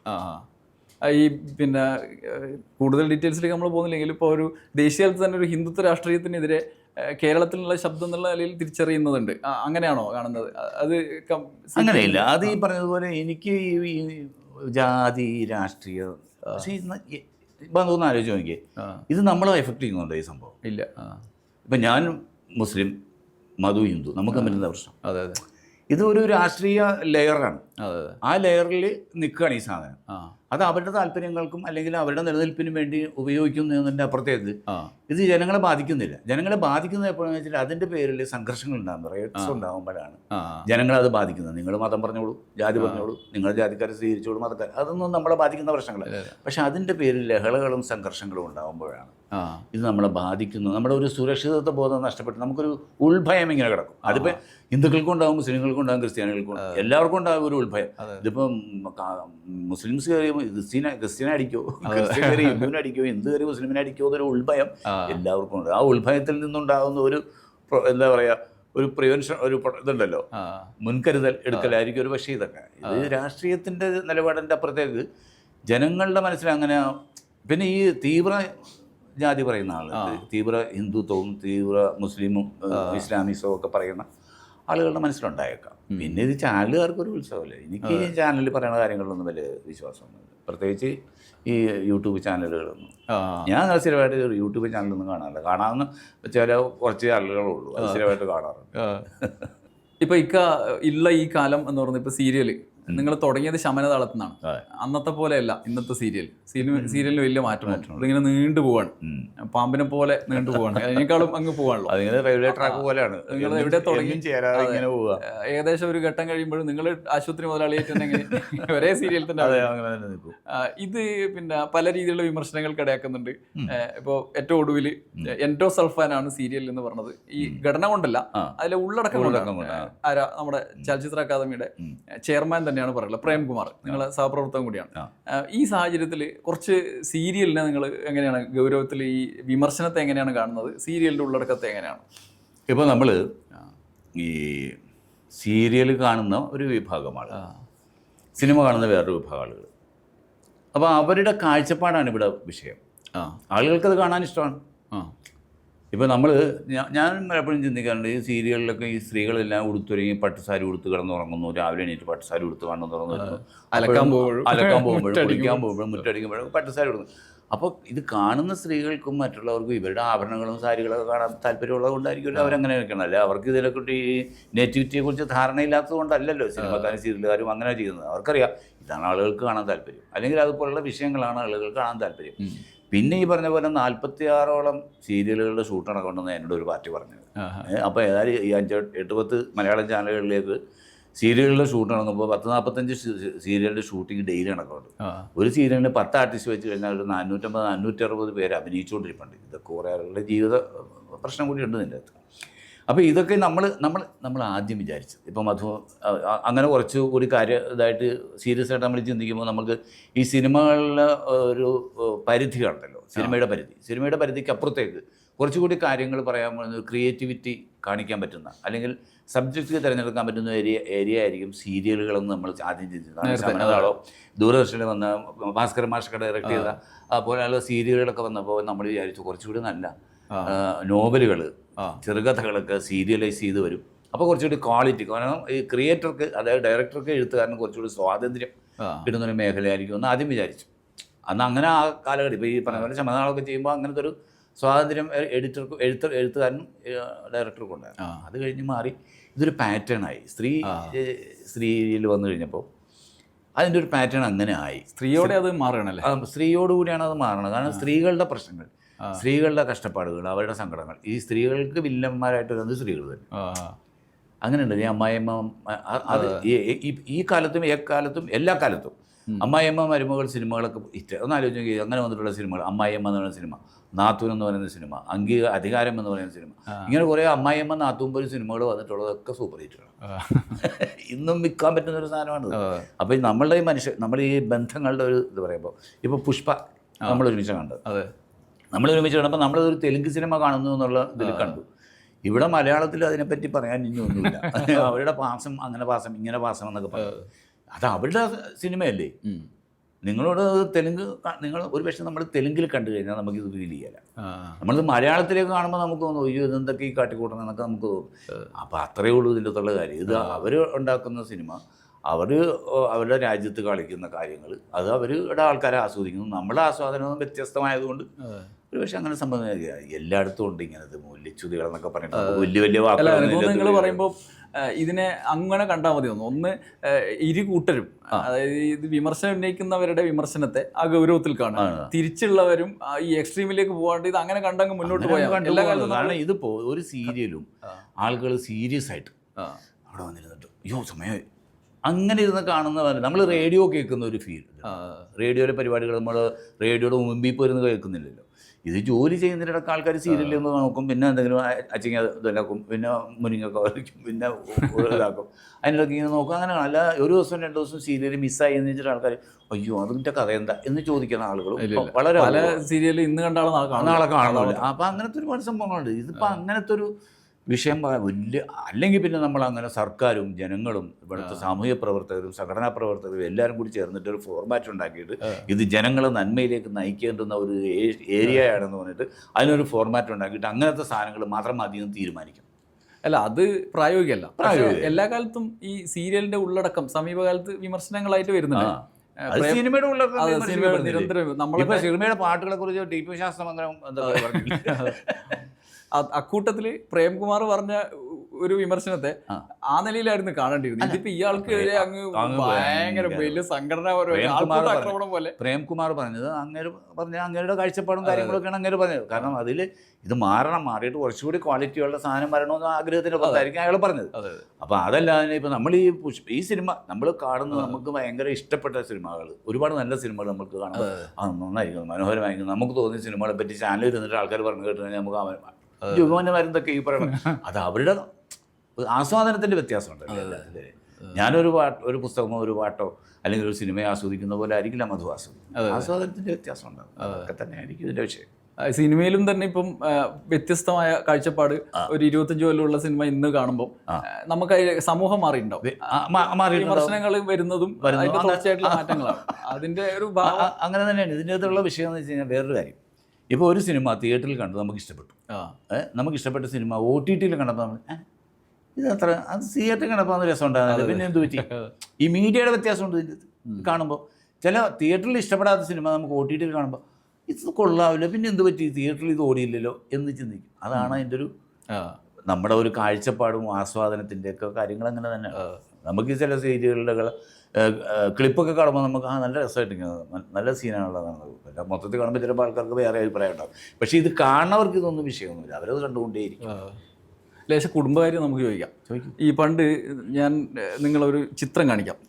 മുമ്പ് മമ്മൂട്ടിയെക്കുറിച്ച് ദൂരദർശനിൽ വന്ന ഒരു ഡോക്യുമെൻ്ററി ടൈപ്പ്, ആ ഡോക്യുമെൻ്ററിൽ കാണിച്ചൊരു ചിത്രം എനിക്കിപ്പോൾ വലിയ കൗതുകം ഉണ്ടാക്കി വെച്ചു. നിങ്ങൾ വരുമ്പോൾ ഞാൻ കണ്ടത് അതിനകത്ത് നിങ്ങൾ ആ വീഡിയോയിൽ ഉണ്ട്. ചെറുപ്പം കൊച്ചു ഇതെന്താ ഈ ഒരു ഓർമ്മ എന്താ? ഇതെന്ന് വെച്ച് കഴിഞ്ഞാൽ ഞങ്ങൾ മദ്രാസിൽ, അപ്പോൾ ഈ ചക മദ്രാസിലേക്ക് താമസം മാറി. ഇവിടെ കേരളത്തിൽ നിന്ന് മദ്രാസിലേക്ക് താമസം മാറ്റി അടയാർ താമസിക്കുക. ആ സമയത്ത് അടയാർ താമസിക്കുന്ന സമയത്ത് മൂപ്പര വീടിൻ്റെ പണി നടക്കുന്നുണ്ട് അപ്പുറത്ത്. അപ്പോൾ ആ സമയത്ത് ഞങ്ങൾ മദ്രാസ് വീട്ടിലൊക്കെ പോവുകയാണ്. ഈ എറണാകുളത്ത് താമസിക്കുന്നത് പനമ്പള്ളി നഗറിലാണ് താമസിച്ചിരുന്നത്. പനമ്പള്ളി നഗറിൽ താമസിച്ചിരുന്നപ്പോൾ ഗിരിനഗറിൽ താമസിക്കുന്ന സമയത്ത് ഞങ്ങൾക്ക് എപ്പോഴെങ്കിലും പോകുമായിരുന്നു. എറണാകുളത്താണല്ലോ. അപ്പോൾ മിക്കവാറും ദിവസം അവിടെ തന്നെ ആയിരിക്കും. പോയി കറങ്ങി തിരിഞ്ഞ് അവിടെ ചെല്ലും, വൈകുന്നേരം അവിടെ പോയിരുന്ന് കുറേ വർത്താനൊക്കെ പോയിട്ട് ഭാവി മാത്രമേ ഉള്ളൂ ചകയില്ലല്ലോ. അപ്പോൾ ഞാനും അനിയനുണ്ടാവും. അല്ലെങ്കിൽ അങ്ങനെ അത് കഴിഞ്ഞിട്ട് പിന്നെ ഇവർ മദ്രാസിലേക്ക് പോയി. മദ്രാസിലേക്ക് പോയി പിന്നെ നമുക്ക് ഒരുപാട് ദൂരമായി പോയി. ഇപ്പോൾ ഡെയിലി പോകാൻ പറ്റുന്ന സ്ഥലമല്ലല്ലോ. അപ്പോൾ ചിലപ്പോൾ ഞങ്ങൾ മൊത്തത്തിൽ എല്ലാവരും കൂടി ഒരു ട്രിപ്പ് അങ്ങ് പോകും. പോയിട്ട് ചിലപ്പോൾ ഒരാഴ്ചയൊക്കെ അവിടെ പോയിട്ട് നിൽക്കും. അങ്ങനെ നിന്ന സമയത്താണ് ഈ ദൂരദർശൻ്റെ ഈ ഡോക്യുമെൻ്ററി എടുക്കുന്നത്. അപ്പോൾ ആ സമയത്ത് നമ്മൾ ഫുഡ് കഴിക്കുന്ന സമയം അപ്പോൾ കുറച്ച് ലൈവ് ഇതായിട്ടുള്ള സാധനം വേണമെന്ന് അവർക്ക് തോന്നി. അങ്ങനെ എടുത്തത്. അപ്പോൾ ഞാനുണ്ട്, അനിയനുണ്ട്, മക്ബൂലും ദുൽഖറും ഒക്കെ ഇരിപ്പുണ്ടായിരുന്നു. പിന്നെ ഇവരൊക്കെ വളർന്ന് ഇപ്പോൾ ദുൽഖർ തെന്നിന്ത്യയിൽ തന്നെ ബോളിവുഡിൽ വരെ പ്രധാനപ്പെട്ട ആള്. ഇപ്പം ലക്കി ഭാസ്കറിലൂടെ മറ്റൊരാൾക്ക് സാധിക്കാത്ത ഇതാണ് തെലുങ്ക് സിനിമയിൽ ഒരു പ്രധാനപ്പെട്ട സ്ഥാനത്തേക്ക് വരുന്നത്. അല്ല, അവിടെ ഈ മക്കൾ മാത്രമേ ഉള്ളൂ, മക്കള് രാഷ്ട്രീയക്കാര്. ഞാൻ ഈ തെലുങ്ക് സിനിമയുടെ ഒരു പ്രാഥമികമായി ഒന്ന് പഠിച്ചു നോക്കിയപ്പോൾ അല്ലാത്ത ആരുമില്ല, അല്ല പുറത്തുനിന്ന് ആരുമില്ല. വന്ന ചിരഞ്ജിയുടെ ഫാമിലി, രാജ്കുമാറിന്റെ ഫാമിലി, അങ്ങനെയുള്ള ആളുകളുണ്ട്. ഈ ദുൽഖറിന്റെ ഒക്കെ വളർച്ച എങ്ങനെയാ കാണുന്നത്? നിങ്ങളിപ്പോ ചെറുപ്പത്തിലെ കൂടെ കണ്ട് വളർന്ന ആളല്ല. ഇവരൊക്കെ എന്തുകൊണ്ട് ഇപ്പൊ മക്ബൂലും ദുൽഖറും ഒക്കെ സിനിമയിൽ വന്നു എന്ന് ചോദിക്കുമ്പോൾ ഞാൻ എന്നോട് ചോദിച്ചപ്പോൾ ഞാൻ പറയാം, അവർ കണ്ടു വളർന്ന ഇതാണല്ലോ. പേര്, പ്രശസ്തി, ആളുകൾ അംഗീകരിക്കുന്നു, അതൊക്കെ കാണുമ്പോൾ അവർക്കും തോന്നും. സ്വാഭാവികമായിട്ടും പിള്ളേർക്കും തോന്നില്ല. അത് നല്ലൊരു അത് എല്ലാവർക്കും തോന്നിയില്ല, ഇവർക്ക് രണ്ടുപേർക്കും തോന്നി. മക്ബൂലിനും ദുൽഖറിനും തോന്നി. മക്ബൂൽ ഇപ്പം അത്യാവശ്യം മക്ബൂൽ ഈ പറഞ്ഞ പോലെ ഇതിനൊക്കെ ഇപ്പോൾ എല്ലാം. അപ്പം ഞാൻ എന്തുകൊണ്ട് സിനിമയിൽ വലിയ ആളായില്ല എന്ന് ചോദിച്ചു കഴിഞ്ഞാൽ എനിക്ക് മറുപടി ഇല്ല. ഇതൊക്കെ ഒരു ഭാഗ്യമോ നമ്മൾ ദൈവാനുഗ്രഹം ഇതൊക്കെ ഇതിൽ പെടും, അതൊക്കെ ഉണ്ടാവുമായിരിക്കും ഒരു പക്ഷേ, അങ്ങനെയൊക്കെ തന്നെ ആയിരിക്കും. അത് നമ്മളൊന്നും മോശം ആൾക്കാരായതുകൊണ്ടല്ലല്ലോ. അപ്പോൾ മക്ബൂലിനും ഈ പടങ്ങൾ വരണ ഈ മെയിൻ ലൈം ലൈറ്റിലേക്ക് വരാൻ അത് ഒരു സമയം ഉണ്ടാവും, ആ സമയത്ത് വരും. പക്ഷേ ഇപ്പോഴും നമുക്കിപ്പോൾ ഈ ചകട സിനിമ കാണുമ്പോൾ ദുൽഖറിൻ്റെ സിനിമ, ഞാൻ ഈ ലക്കി ഭാസ്കർ ഒരു ഘട്ടം വരുമ്പോൾ ചെയ്യുമ്പോൾ പിടിക്കപ്പെടുമെന്നുള്ള ഒരു അവസ്ഥ വരുന്നുണ്ടല്ലോ, അവളെ ഓഫ് ചെയ്ത സിനിമ. എനിക്ക് ടെൻഷനായി, ഇത് കുഴപ്പമാവും, രാത്രി കണ്ടാൽ ശരിയാവില്ല, നാളെ രാവിലെ ബാക്കി കണ്ടോളാം. കാരണം നമുക്ക് അത്രയും ടെൻഷൻ, ആൾക്കാരുടെ കൂടത്തിരുന്ന് കാണുമ്പോൾ അത്രയും ടെൻഷൻ ഉണ്ടായില്ല. അതുപോലെ തന്നെ ഈ ചക്കയുടെ സിനിമകൾ കാണുമ്പോഴും, ഇപ്പോൾ ദുൽഖറിൻ്റെ സിനിമ, മക്ബൂലിൻ്റെ, മമ്മൂട്ടിയുടെ സിനിമ കാണുമ്പോൾ നമുക്കിങ്ങനെ ഇപ്പോൾ ചക്കട ടർബോ സിനിമ കണ്ടാൽ ആർക്കെങ്കിലും കരച്ചിൽ വരുമോ? പക്ഷെ ഞങ്ങൾക്ക് കരച്ചിൽ വരും. പക്ഷേ അതിലൊരു സീൻ അതുണ്ട്. അതല്ലാതെ തന്നെ ഈ കോമഡി സിനിമകൾ കണ്ടാൽ നമുക്ക് സങ്കടം വരും.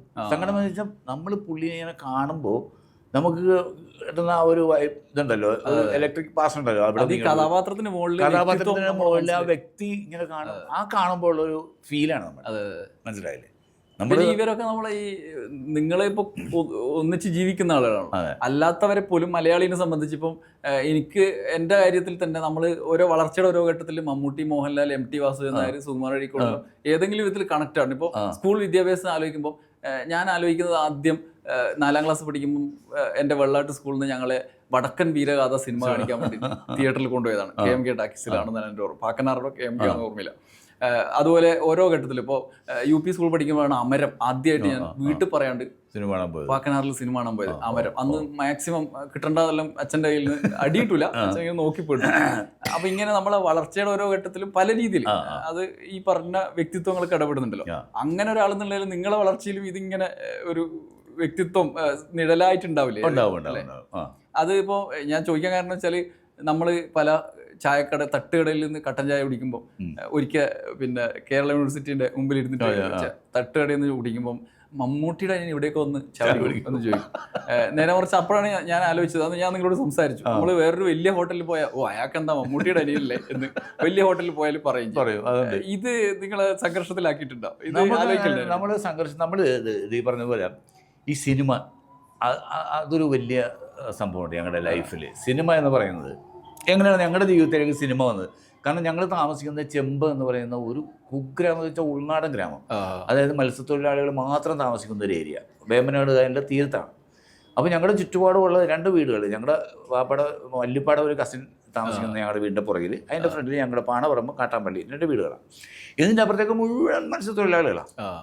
ഈ ചെറിയ കുടിലുകൾ അവർ പാചകം ചെയ്യുന്നതെല്ലാം മുറ്റത്തിട്ടിട്ട്, അപ്പോൾ സന്ധ്യ ആകുമ്പോൾ നമുക്കിങ്ങനെ ഉത്സവപ്പറമ്പ് പോലെ ഫീൽ ചെയ്യാം. കാരണം എല്ലാ വീടിൻ്റെ മുറ്റത്തും ഇങ്ങനെ പാചകം ചെയ്യുന്ന തീകത്തിലും അവിടുത്തെ വർത്താനവും ബഹളവും ഒച്ചയും തല്ലുപിടുത്തവും ഒക്കെ ഇങ്ങനെ ആസ്വദിച്ചാണ് ഞങ്ങൾ വളരണം. ആ ഒരു കുഗ്രാമത്തിൽ നിന്ന് ഞങ്ങൾ എങ്ങനെ സിനിമയിലെത്തി എന്നുള്ളൊരു വിഷയമുണ്ടല്ലോ.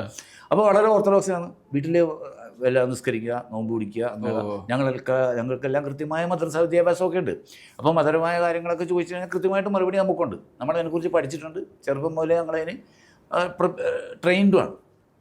അപ്പോൾ അങ്ങനെയുള്ള ആളുകൾ സിനിമയിൽ വന്നു എന്നുള്ളത്. അപ്പോൾ ഞങ്ങളുടെ നാട്ടിൻപുറത്ത് സെൻറ്റ് തോമസ് ചർച്ചുണ്ട്, അവിടെ എല്ലാ തോറാന പെരുന്നാളുണ്ട്, ജൂലൈ 3-ാം തീയതി പെരുന്നാളുണ്ട്, പള്ളി പെരുന്നാളുണ്ട്. പിന്നെ ഞങ്ങളുടെ അവിടെ അമ്പലമുണ്ട്, ഭഗവതി ക്ഷേത്രമുണ്ട്, ഒരു ശിവൻ്റെ അമ്പലമുണ്ട്. ഈ 2 അമ്പലത്തിലും ഉത്സവമുണ്ട്. പിന്നെ അതുകൂടാതെ ഞങ്ങൾ കാഞ്ഞിരമുറ്റം, അതായത് ചെമ്പിൽ നിന്ന് കുറച്ച് ദൂരം പോകണം, അവിടെ കാഞ്ഞിരമെടുത്ത് ഉറൂസുണ്ട് പള്ളിയിൽ. ഇതിനെല്ലാത്തിനും ഞങ്ങളെ വാപ്പ കൊണ്ടുപോകും.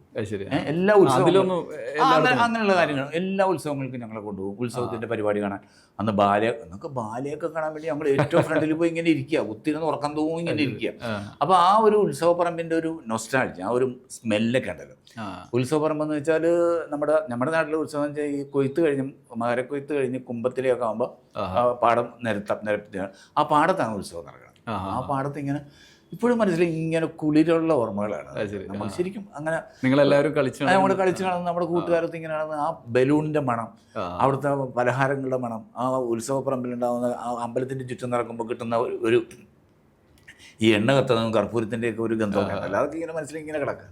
പിന്നെ അതുകൊണ്ട് തന്നെ ഈ ഹിന്ദു മിത്തോളജി കുറേ അല്ല, അത് ഞാൻ ചോദിക്കാം, നിങ്ങളെ എഴുത്തിലും പാട്ടായിക്കോട്ടെ, നോവലായിക്കോട്ടെ, ഇപ്പോൾ ഓത്തുപള്ളി ഒഴികെ അതിന് മുന്നോട്ടുള്ള ബാക്കിലുള്ള നോവലുകളിലൊക്കെ ഈ ഹിന്ദു മിത്തോളജി കാര്യമായിട്ട് ബിംബങ്ങളൊക്കെ അങ്ങനെ വേണം. നമ്മളിതിൽ ഈ ശീവേലി കുറിച്ച് ഞാൻ ഓത്തുപള്ളിയിൽ വളരെ ഡീറ്റെയിൽ ആയിട്ട് പറഞ്ഞത്. അതാണ് ബ്രിട്ടാസ് എന്ന് പറഞ്ഞത്. അതെ അതെ ഈ ഒരു മുസ്ലിം ആയ ആള് അതും വടക്കേ മലബാറിന്റെ കാര്യങ്ങൾ പറയുന്നതിനോടൊപ്പം തന്നെ ഹിന്ദുത്വത്തിന്റെ ആചാരാനുഷ്ഠാനങ്ങളെ കുറിച്ച് ഡീറ്റെയിൽ ആയിട്ട് നമ്മൾ മനസ്സിലാക്കി പഠിച്ചു വെച്ചിട്ടുണ്ട്. അപ്പോൾ അത് നമുക്ക് സഹവാസം കൊണ്ടും നമ്മുടെ അന്നങ്ങനെയുള്ള സ്വാതന്ത്ര്യം കൊണ്ട് നമുക്ക് കിട്ടിയ.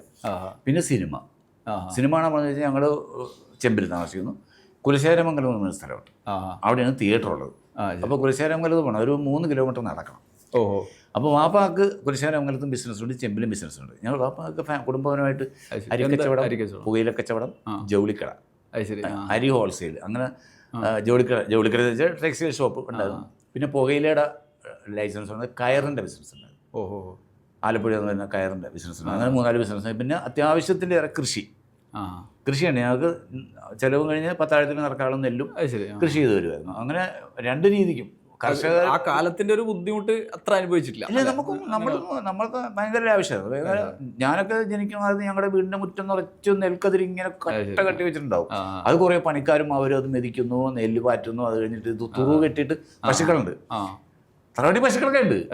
അപ്പോൾ പശുവിന് കൊടുക്കാനുള്ള തുറു ഇങ്ങനെ ഒരു 2 എണ്ണം ഉണ്ടാകുന്നു. ആ തുറുവിൻ്റെ മുകളിൽ കയറി കോഴിമുട്ട ഇടുന്നു. കോഴിമുട്ടയിട്ട് അവിടുന്ന് കോഴിക്കുഞ്ഞ് വിരിഞ്ഞു വരുന്നു. അങ്ങനത്തെ കുറേ സംഭവങ്ങളുണ്ട് നാട്ടുമ്പുറത്തിൻ്റെ ഇതിൽ. അപ്പോൾ അങ്ങനെ ഈ തിയേറ്ററിൽ സിനിമ കാണാൻ ഞങ്ങൾ വാപ്പ കൊണ്ടുപോകും. അങ്ങനെ കുലശേഖരമംഗലത്ത് സിനിമ കാണാൻ കൊണ്ടുപോകും. ഞാൻ ആദ്യം കണ്ട സിനിമ മധു അന്തം വിട്ടു പോകും. ഉദയായുടെ സീത എന്ന് പറയുന്ന സിനിമ. അത് ഏത് വർഷത്തിലാണ്? 62 60. ആ സിനിമയിലെ സീനൊക്കെ കണ്ടി കാട്ടുതീ പിടിക്കുമ്പോൾ എല്ലാവരും മനുഷ്യനൊക്കെ അതിൽ പെട്ടു പോണതും ഇവരിങ്ങനെ പാട്ട് പാടി ഉറക്കാൻ ഞാൻ താമരപ്പൂം പെയ്തലേ പാട്ടും അതൊക്കെ മനസ്സിലുണ്ട്. അത് കഴിഞ്ഞിട്ട് അങ്ങനെ വന്നിട്ട് മണവാട്ടി, ആദ്യകിരണങ്ങൾ, കുപ്പിവള, കുട്ടിക്കുപ്പായം, തൊമ്മൻ്റെ മക്കൾ, അങ്ങനത്തെ കുറേ സിനിമകൾ. ഇതൊക്കെ വാപ്പ കൊണ്ടേ കാണിക്കുന്ന സിനിമകളാണ്. അങ്ങനെ ഈ സിനിമ കാണുമ്പോൾ വേറെ ഞങ്ങൾക്ക് ചെറിയ പിള്ളേരാണ്. ഞാനൊക്കെ തറവാട്ടിൽ താമസിക്കുമ്പോൾ ഞാൻ 5ാം ക്ലാസ് കഴിഞ്ഞപ്പോൾ ഞാൻ വീട് മാറി. അപ്പോൾ 5ാം ക്ലാസ് വരെ തറവാട്ടിൽ താമസിക്കുന്നത്. അപ്പോൾ ഇത് 3ാം ക്ലാസ്സിലൊക്കെ പഠിക്കുന്ന സമയത്ത് ഈ സിനിമ കാണാനൊക്കെ കൊണ്ടു നടക്കണം. ഈ കൊണ്ടുപോകുമ്പോൾ 2 പേരെ എക്സ്ട്രാ കൊണ്ടുപോകും, ഒരു തങ്കപ്പനും പുരുഷനും. അവർ 2 പേര് ഉറങ്ങിപ്പോണവരെ ചുമക്കാൻ തിരിച്ചു വരും. നിങ്ങളും ഇച്ചയൊക്കെ ഉറക്കമില്ല? ഞാനും ചകയും മൂത്ത പെങ്ങളും ഉണ്ട്. ഞങ്ങൾ 3 പേരാ പോവുക. സക്കരിയ ചെറുതാ, അനിയൻ ചെറുതാ. അപ്പോൾ അവനില്ല. അപ്പോൾ ഞങ്ങൾ 3 പേരെയും കൊണ്ടായി പോകുന്നത്. അപ്പോൾ അതിന് ആരെങ്കിലും ഉറങ്ങിപ്പോയാൽ അവരെയൊക്കെ എടുത്തോണ്ട് വരാൻ ഇവർക്കും ടിക്കറ്റ് എടുത്ത് സിനിമ കാണിക്കും, ഞങ്ങൾക്കും ടിക്കറ്റ് എടുത്ത് സിനിമ കാണിക്കും. അങ്ങനെ ഒരു സിനിമ. പിന്നെ ഈ സിനിമ വീട്ടിൽ വന്നു കഴിഞ്ഞാൽ സിനിമ അത് എനിക്ക് അന്ന് തോന്നിയെന്ന് വെച്ചാൽ ഒരുപക്ഷെ ഈ ടെക്നോളജിയോടുള്ള ഇപ്പോൾ എനിക്കും ചായക്കും ഒക്കെ അങ്ങനെയുള്ള ചില താല്പര്യങ്ങളുണ്ട്. ഈ ഗാഡ്ജറ്റ്സിനോട് ഒരു പ്രത്യേക താല്പര്യമുണ്ട്. എനിക്ക് ഈ ചില പുതിയതൊക്കെ കാണുമ്പോൾ ഭയങ്കര ഇഷ്ടമാണ്. TV ഒക്കെ വാങ്ങിക്കുമ്പോൾ നമ്മുടെ ഏറ്റവും ക്ലാരിറ്റി TV ഏതാണെന്ന് നോക്കിയൊക്കെ വാങ്ങിക്കുന്ന ആളുകൾ. അപ്പോൾ ആ ഒരു താല്പര്യമാക്കി ടെക്നോളജി. കാരണം നമ്മൾ കാണുന്ന സാധനങ്ങൾ നമുക്ക് ഈ ക്ലോസപ്പ്, കടലിൻ്റെ ക്ലോസപ്പ്, ഈ കണ്ണ് കരയുന്നതിൻ്റെ ക്ലോസപ്പൊക്കെ ഇങ്ങനെ മനസ്സിൽ നിൽക്കുക. അപ്പോൾ അതായിരിക്കും സിനിമയോട് തോന്നിയ ഒരു അഭിനിവേശം. ചാകി MGRന്റെ സിനിമകളൊക്കെ ആവേശത്തോടെ കണ്ട് വാൾപ്പയറ്റം കാലത്തെ കുതിര പുറത്തൊക്കെ പിന്നെ ഞങ്ങൾ വീട്ടിൽ വന്നു കഴിഞ്ഞാൽ കളിക്കൂലേ, വാൾപ്പയറ്റ് വെള്ളത്തിലെ കുളമുണ്ട്, തറവാട്ടിൽ കുളിക്കാൻ. കുളത്തിൽ കിടന്ന് കുത്തി മറിഞ്ഞ് വാൾപ്പയറ്റം നടത്തി. ശരി. പിന്നെ മൂപ്പര് ഈ സിനിമയിലേക്കുള്ള അഭിനിവേശവും സിനിമയിലേക്ക് പോകുന്നതൊക്കെ ഓർമ്മയുണ്ടോ? പക്ഷേ ഇത് ആൾക്കാർ ചോദിക്കുമ്പോൾ ഒരു പരമ്പരാഗത അഭിനയ നേതാക്കളൊന്നും ഇല്ല ഞങ്ങളുടെ കുടുംബത്തിൽ. അങ്ങനെ പാപ്പ നല്ല വോളിബോൾ പ്ലെയർ ആയിരുന്നു. പാപ്പ നന്നായിട്ട് വോളിബോൾ കളിക്കുമായിരുന്നു. പാപ്പ നല്ല ഹൈറ്റും ഭയങ്കര സുന്ദരനും ഒരു സംഭവമായിരുന്നു പാപ്പ. ആ പടം വാങ്ങിയത് ഞങ്ങൾക്ക് ആർക്കില്ല, മമ്മൂട്ടിക്കുമില്ല, പാപ്പയുടെ സൗന്ദര്യമൊന്നും ആർക്കില്ല. അപ്പോൾ അങ്ങനെ ഇതിരുന്നിട്ട് അപ്പോൾ അമ്മാവന്മാർ ആരോ ഒരാൾ നാടകത്തിലൊക്കെ അഭിനയിച്ചിരുന്നു, വലിയ മൂത്തമ്മാവൻ. അല്ല അതിൻ്റെ അപ്പുറത്തേക്കുള്ള ഇതൊന്നുമില്ല. പിന്നെ ഈ സിനിമയുടെ ആവേശം എന്ന് വെച്ചാൽ പുള്ളിക്ക് സിനിമയോട് ഭയങ്കര കമ്പമായിരുന്നു. അന്ന് പുള്ളി സ്ഥിരമായിട്ട് എല്ലാ സിനിമാ മാഗസീനുകളും, അതായത് സിനിമാ മാസിക, ചിത്രരമ, സിനിരമ എന്നൊക്കെ പറഞ്ഞിട്ട് കുറേ മാസികകളെന്ന് ഇറങ്ങി, അരുണ എന്നൊക്കെ പറഞ്ഞിട്ട് കുറേ മാസികകൾ.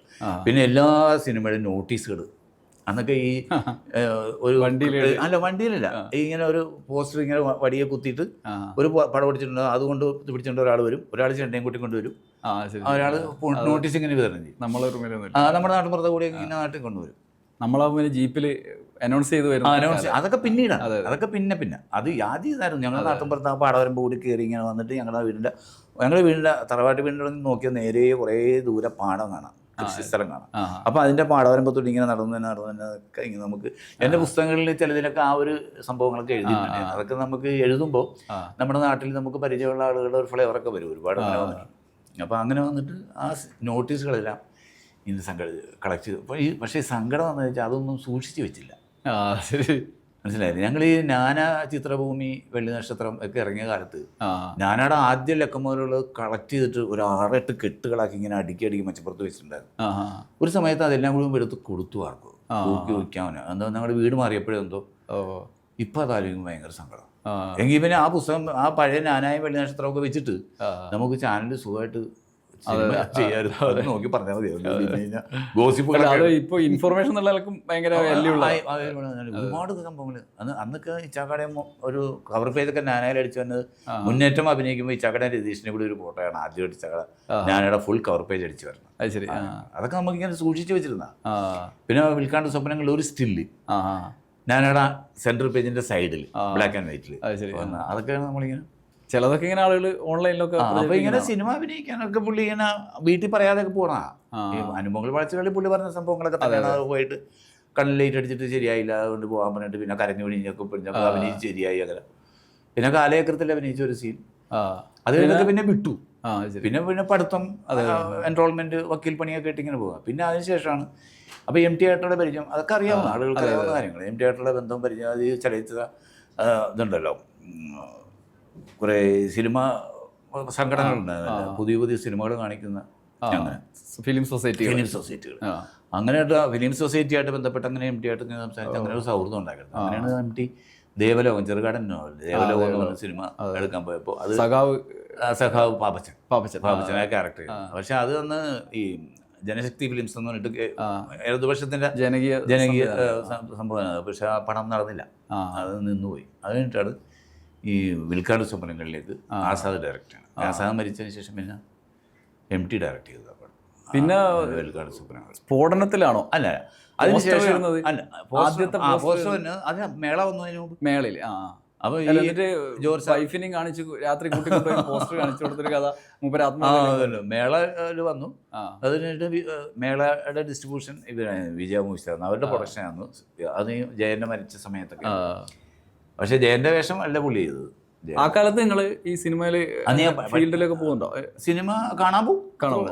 എൻ്റെ ലൊക്കേഷനിലൊന്നും ഷൂട്ടിംഗ് സ്ഥലത്തൊന്നും പോയിട്ടില്ല. അന്നും പോയാലും ഇപ്പോഴും പോയില്ല. വീഡിയോ മാഗസിൻ ചെയ്യുന്ന സമയത്ത് ലൊക്കേഷനിലൊക്കെ അത് കവർ ചെയ്യാൻ വേണ്ടി പോയിട്ടുണ്ട്. പിന്നെ കോഴിക്കോടൊക്കെ ഷൂട്ട് നടക്കണമെങ്കിൽ ചിലപ്പോൾ ഈ ശശിയുടെ പടം അല്ലെങ്കിൽ ജോഷിയുടെ പടമാണെന്നൊക്കെ പറഞ്ഞാൽ ചിലപ്പോൾ ഞങ്ങൾ പോകും. അപ്പോൾ അവർ നമുക്കിപ്പോൾ കൂട്ടുണ്ട്. സീമ, ഉർവശി, കലാരഞ്ജനി. ഈ ഉർവശിയുടെ അമ്മയുണ്ടല്ലോ വിജയലക്ഷ്മി, അയ്യോ, അവരുമായിട്ട് സംസാരിച്ചാൽ നമുക്ക് ഇത്ര ദിവസം സംസാരിച്ചാലും ബോർഡിക്കരുത്, തമാശകൾ പറയുന്നറിയാം. പിന്നെ അവരുടെ വീട്ടിൽ പോകും. ഉണ്ണിയൊക്കെ ഉള്ള സമയത്ത് മദ്രാസിൽ അവരുടെ വീട്ടിൽ പോയി ഭക്ഷണം കഴിക്കുക. ട്രിവാൻഡ്രത്ത് വന്നു കഴിഞ്ഞാൽ ഇവിടെ സുരേഷിൻ്റെ വീട്ടിൽ പോകും, മേനക സുരേഷിൻ്റെ വീട്ടിൽ പോകും, ഷാജി കൈലാസിൻ്റെ വീട്ടിൽ പോകും. അങ്ങനെ സുകുമാരേട്ടൻ്റെ അവിടെ പോയിട്ടുണ്ട്.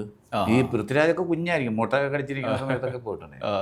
അങ്ങനെ പിന്നെ ഈ കുടുംബത്തിൽ തന്നെ ഇപ്പോൾ മോഹൻലാലൊക്കെ ആയിട്ടുള്ള കണക്ഷൻ വരുന്നുണ്ടല്ലോ, അത് എങ്ങനെയാ മൂപ്പരൊക്കെ ആയിട്ടുള്ള ബന്ധം നിങ്ങൾ എന്നുള്ള ഞങ്ങളുടെ അടുത്ത് പുള്ളി ഈ ലാലിന് നമുക്ക് ഒരു ഭയങ്കര ഇച്ചിരി ചമ്മലുള്ള ഒരാളാണ് ലാൽ. എപ്പോഴും അങ്ങനെ അധികം സംസാരിക്കുന്നത് നമ്മളുടെ അടുത്തൊക്കെ അണ്ണ എന്താണ് വിശേഷം, അണ്ണാ തന്നെ എന്താണ് വിശേഷം എന്നൊക്കെ ചോദിക്കണതിൻ്റെ അപ്പുറത്തേക്ക് സിനിമാ കഥകളൊന്നും പറയുന്നില്ല.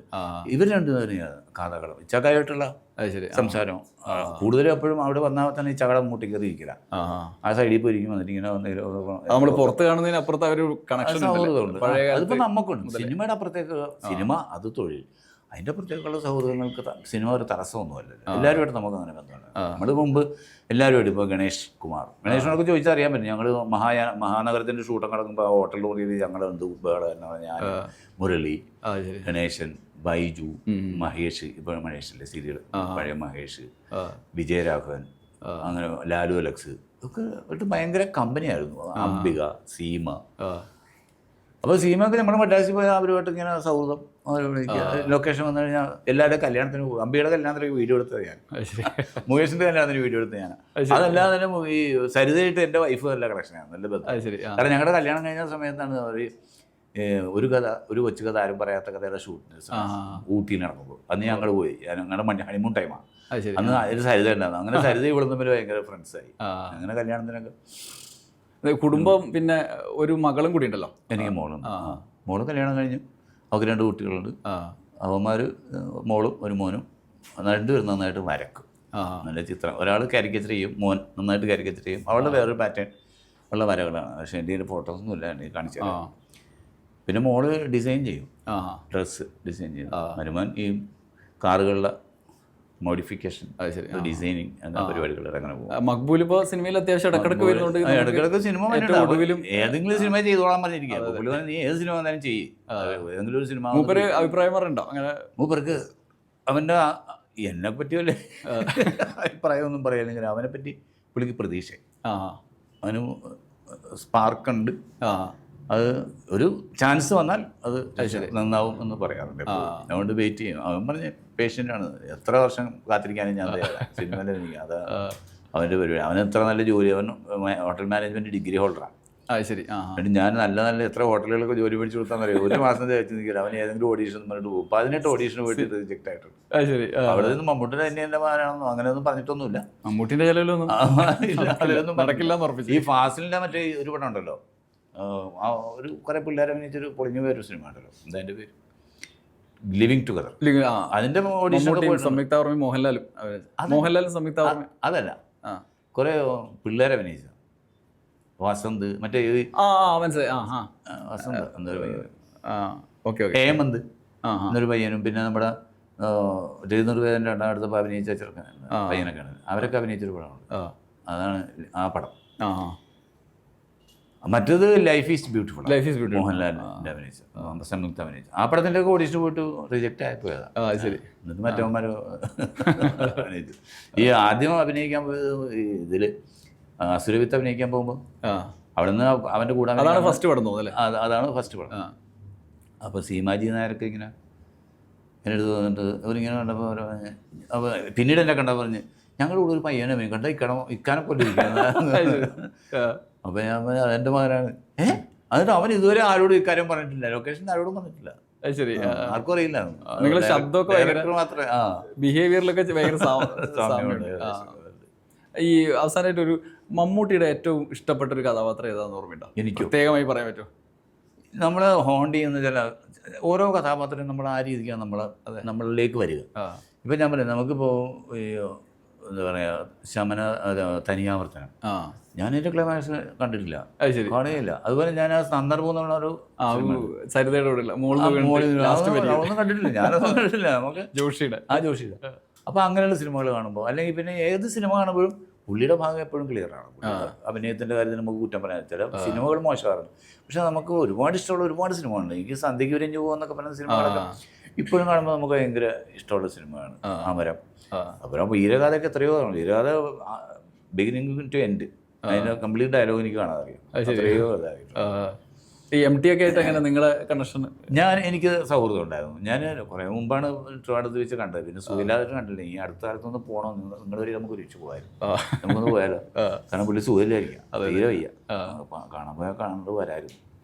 ഈ എഴുത്തിൻ്റെ വായനയുടെയൊക്കെ അതിലേക്ക് പറഞ്ഞാൽ ഇച്ചക്ക തന്നെയാണ് അതിൻ്റെ കാരണം. എന്നെ കൊണ്ട് വായിപ്പിച്ചതൊക്കെ, ഇച്ചക്കാനെ വായിപ്പിച്ചത് വാപ്പാടാ, നീ കൊച്ചാപ്പായ, പുള്ളി നേരത്തെ മരിച്ചുപോയി.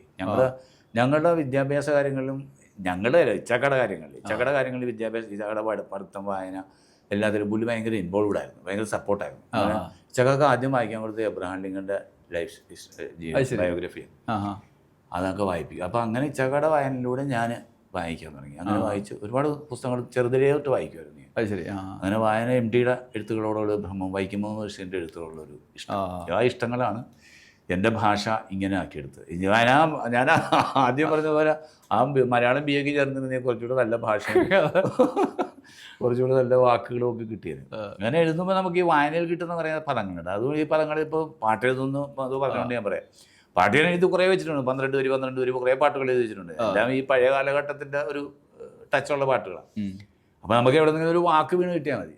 നമുക്കിപ്പോൾ എന്താ പറയുക, ആതിരക്കുള്ളിലുള്ള രാവിലൻ മേനിയിൽ ചന്ദനച്ചാറ് തളിച്ചതാരോ, ആതിരത്തെന്നലോ ആവണിപ്പൂക്കളോ, ആത്മസഖി നിന്റെ നയനങ്ങളോ എന്നൊക്കെ പറഞ്ഞിട്ട് നമുക്കിങ്ങനെ എഴുതാൻ തുടങ്ങിയ പ്രത്യേകം അങ്ങോട്ട് എഴുതി പോകും. കാരണം ഒരു വാക്ക് കിട്ടിയാൽ അതിലിങ്ങനെ അതിൻ്റെ മുകളിൽ ഒരു 12 വരി എഴുതാൻ വലിയ സമയം 5 മിനിറ്റ് കൊണ്ടൊക്കെ എഴുതാം.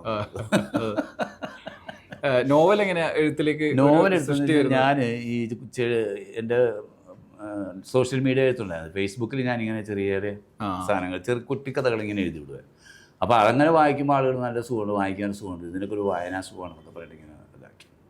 അപ്പോൾ ഞാൻ എന്നാൽ പിന്നെ എഴുതി നോക്കാമെന്ന് പറഞ്ഞിട്ട് ഞാൻ ഈ എഴുതിയ കഥകളെല്ലാം കൂടി ഒരു പുസ്തകം ആക്കിയിട്ട് ആദ്യം പ്രസിദ്ധീകരിച്ചു. പക്ഷേ അതിനെപ്പറ്റി നല്ല കമൻസ് വന്നു, നല്ല അത് വന്നു. അത് കഴിഞ്ഞിട്ട് പിന്നെ ഒരു മുഴുനീള കഥ എഴുതാം എന്ന് വിചാരിച്ച് എഴുതിയാണ് ഞാൻ ആദ്യം എഴുതിയത് ദേവബന്ധനം എന്ന് പറഞ്ഞൊരു പുസ്തകം. അതിങ്ങനെ എഴുതി കുറേ ദിവസങ്ങൾ, കുറേ വർഷം കൊണ്ടൊക്കെ എഴുതണത്. ദേവബന്ധനം എഴുതാൻ തന്നെ 2-3 വർഷം എടുത്തു. അത് കഴിഞ്ഞിട്ട് പിന്നെ കൃഷ്ണായനം. ദേവബന്ധനം എന്ന് പറയുമ്പോൾ നമുക്ക് ഈ വിദേശത്ത്, അതായത് ഔട്ട് ഓഫ് കേരളയിൽ ജീവിക്കുന്ന ഒരാൾക്ക് അപ്രതീക്ഷിതമായ നാട്ടിൽ നിന്നൊരു കത്ത് വരുന്നു. ആ കത്തിൻ്റെ പിന്നാലെയുള്ള സംഭവങ്ങളാണ് ആ പുസ്തകം. പിന്നെ കൃഷ്ണായനത്തിലെ ആ ഒരു മരണത്തിന് ശേഷമുള്ള ഭീകരമായ അനുഭവമാണ്. അത് വായിച്ചല്ലേ? അത് പിന്നെ എഴുതിയത് ഇത് പുരോയാനം. പുരോയാനം വെച്ചാൽ 7 ഫ്രണ്ട്സ് 70 വർഷങ്ങൾക്ക് ശേഷം അവരൊരു പ്രശ്നത്തിൽ വന്ന് പെടുകയാണ് 70 വയസ്സുള്ളപ്പോൾ. അപ്പോൾ അതിൻ്റെ കഥയും കഥാപാത്രങ്ങളും അവരുടെ ബന്ധങ്ങളും കുറേ അതിങ്ങനെ എഴുതി വന്നപ്പോൾ എനിക്കിങ്ങനെ തല പോയാന്ന് പറയുന്നത്. കാരണം ഇവരുടെ റിലേഷൻസ് കുറേ ആൾക്കാരുണ്ട്. ഈ 7 പേരും അവരുടെ കുടുംബവും അവരുടെ മക്കളും മക്കളുടെ മക്കളും അങ്ങനെ കുറേ കണക്ഷൻസ് സാധനങ്ങൾ. അത് വായിക്കാൻ ഞാൻ തരാം പുസ്തകം. അത് പിന്നെ പെണ്ണുടൽ എന്ന് പറഞ്ഞിട്ട് അത് സ്ത്രീയുടെ ഒരു എന്താ പറയുക, സ്ത്രീ ശാക്തീകരണത്തിൻ്റെ ഒരു കഥ. പ്രതികാരം ചെയ്യുന്നത് വിവാഹം കഴിക്കാതെ കാമുകനോട് പ്രതികാരം ചെയ്യുന്നൊരു സംഭവം, അങ്ങനെ ഒരു കഥ. പിന്നെ പുരോയാനം അല്ല ഓത്തുപള്ളി. ഈ ഓത്തുപള്ളിയുടെ അവതാരക ഞാൻ വായിച്ചിട്ടുണ്ട്. ജോൺ ബ്രിട്ടാസ് ആണ്. രാമകം പോലെ ജോൺ ബ്രിട്ടാസ് പറയുന്ന ഒരു കാര്യം ഇതിനകത്തുണ്ട്. എന്ന് വെച്ച് കഴിഞ്ഞാൽ നോവലിന്റെ ഉള്ളടക്കത്തിൽ നിന്ന് നിങ്ങൾ 3 ജീവിതവും ജീവിക്കുന്നുണ്ട് മതപരമായിട്ട്. അതിന്റെ നായക നേതൃനിരയിലുള്ള കഥാപാത്രങ്ങളുടെ കാര്യത്തിൽ അത് നമ്മൾ നേരത്തെ പറഞ്ഞതുപോലെ ഈ ബാല്യകാലത്ത് 3 മതവിഭാഗങ്ങളിലൂടെ ജീവിച്ച് അവരുടെ ശൈലിയൊക്കെ അറിഞ്ഞുകൊണ്ട് വന്നതിൻ്റെ ഒരു തുടർച്ചയാണോ അതോ? അത് നമുക്കറിയാം. നമുക്കിപ്പോൾ അവിടെ ക്രിസ്ത്യൻ ചർച്ചിൽ നടക്കുന്ന കാര്യങ്ങളൊക്കെ നമ്മൾ കണ്ടുകൊണ്ട് വളരുകയല്ലേ. ഇത് 3 കണ്ടു വളരുക. അവിടെ ഭഗവതി ക്ഷേത്രത്തിൽ എന്താ പൂരം എന്താണെന്നും അവിടെ പടയണി എന്താണെന്നും അവിടുത്തെ തൂക്കം എന്താണെന്നും അവിടുത്തെ കലാപരിപാടികൾ ദീപാരാധന സമയത്ത് എന്താണ് ചെയ്യുന്നതെന്നും അല്ലെങ്കിൽ അവിടുത്തെ വഴിപാടുകൾ എന്തൊക്കെയാണെന്നൊക്കെ നമുക്ക് കണ്ടിങ്ങനെ വളരുകയാണ്. അതുപോലെ തന്നെ അവിടെ അയ്യപ്പൻ്റെ ശിവൻ്റെ അമ്പലത്തിലും നടക്കുന്ന കാര്യങ്ങളൊക്കെ നമുക്കറിയാം. പിന്നെ പള്ളിയിൽ ഉറൂസിൻ്റെ സമയത്ത് ഇതിൽ ഉറൂസിനെ കുറിച്ചൊക്കെ പറഞ്ഞിട്ടുണ്ട്. ഒരു വയലിൻ്റെ സമയത്ത് ആ പള്ളിയിൽ അവർ ചെറുക്കൻ പെണ്ണും കൂടി ഇവർ തമ്മിൽ കാണുന്ന ഒരു സംഭവമുണ്ട്. അവിടെ വായൽ നടക്കുമ്പോൾ പള്ളിയിൽ മറ്റേ മക്ബറയിൽ പോയിട്ട് ചന്ദനത്തിൽ കത്തിച്ച് വെച്ചിട്ട് വയറ്റുവേദന മാറാം മണ്ണ് വാരി തിന്നിട്ട് ഉള്ള സാധനങ്ങളൊക്കെ. അപ്പോൾ അതങ്ങനെ നമ്മൾ കണ്ടു വളർന്നതാണ്. അപ്പോൾ അതിൻ്റെ എഴുത്തിൽ എങ്ങനെ ഇനിയിപ്പോൾ ഒരു എഴുതണം. ഇപ്പോൾ എഴുതിക്കൊണ്ടിരിക്കണം. അതൊരു ഫാൻറ്റസിയാണ്. അത് ഗന്ധർവ സങ്കല്പങ്ങളുണ്ടല്ലോ. ഈ ഋതുമതികളായ പെൺകുട്ടികൾ പുറത്തിറങ്ങി നടന്നാൽ രാത്രി സഞ്ചാരികളായ ആകാശഗമനത്തിൽ നിന്ന് ഗന്ധർവന്മാരെ ആകർഷിക്കുമെന്നും അവരിലേക്ക് ശരീരത്തിൽ പ്രവേശിക്കുമെന്നൊക്കെ ഉണ്ട് ഒരു കഥയുണ്ട്. അപ്പോൾ അതുമായിട്ട് ബേസ് ചെയ്തിട്ട് പിന്നെ ഈ സർപ്പങ്ങളെ ആരാധിക്കുന്നവർ ഈ സർപ്പങ്ങളിൽ പ്രണയം ഉണ്ടല്ലോ, സർപ്പപ്രണയങ്ങളുണ്ട്. അതൊക്കെ ഫാൻറ്റസിയാണ്. പക്ഷേ നമ്മൾ നോർത്ത് ഇന്ത്യയിലൊക്കെ ഇങ്ങനെ കുറേ കണ്ടിട്ടുണ്ട്. തമിഴ്നാട്ടിലൊക്കെ ഇങ്ങനെ ചില പെൺകുട്ടികളോട് സർപ്പങ്ങൾക്ക് പ്രണയം, സർപ്പങ്ങൾ കൂടെ വന്ന് ബെഡിൽ വന്ന് സഹശയനം നടത്തുന്ന അതൊക്കെ അങ്ങനെ അതും എല്ലാം കൂടി ചേർത്തിട്ടുള്ള ഒരു പുസ്തകമാണ്. പുസ്തകത്തിന് ഇപ്പോൾ തൽക്കാലം ഞാൻ എഴുത്തിലാണല്ലോ. തൽക്കാലം അതിൻ്റെ ഒരു എഴുത്തിലാണ്. ചില ആളോട് സംസാരിച്ചാൽ കേട്ട കഥകൾ പിന്നെയും തീരാതെ അവിടെ കിടക്കും. ഇക്ക സംസാരിച്ചത് നമുക്ക് തീർന്നിട്ടില്ല. നമ്മൾ സംസാരിക്കുമ്പോൾ നമ്മൾ ഏതെങ്കിലും ഒരു വിഷയത്തെക്കുറിച്ചല്ലല്ലോ സംസാരിക്കുന്നത്. ആകാശങ്ങളിലെ ഇതിനെ കുറിച്ച് നമുക്ക് സംസാരിക്കാവുന്ന ഒരു ആത്മധൈര്യവും ഒരു അഹങ്കാരവും ഒരാക്രാന്തവും. അപ്പൊ ന്യൂസ് സെറ്റ് ഹൗസിൽ ഇനിയും ഒരു എപ്പിസോഡ് കൂടി നമുക്ക് ചെയ്യാം. ടോക്ക് ഷോ ആവർത്തിക്കാം. ഇതിപ്പോ തന്നെ കുറേ ഇത് തീരുന്നില്ല. അതുകൊണ്ടാണ് ഇത്ര നേരം രസകരമായി സംസാരിച്ചതിന് വളരെ സന്തോഷം. വീണ്ടും സന്ധിക്കില്ല. Thank you. താങ്ക് യു എല്ലാവർക്കും.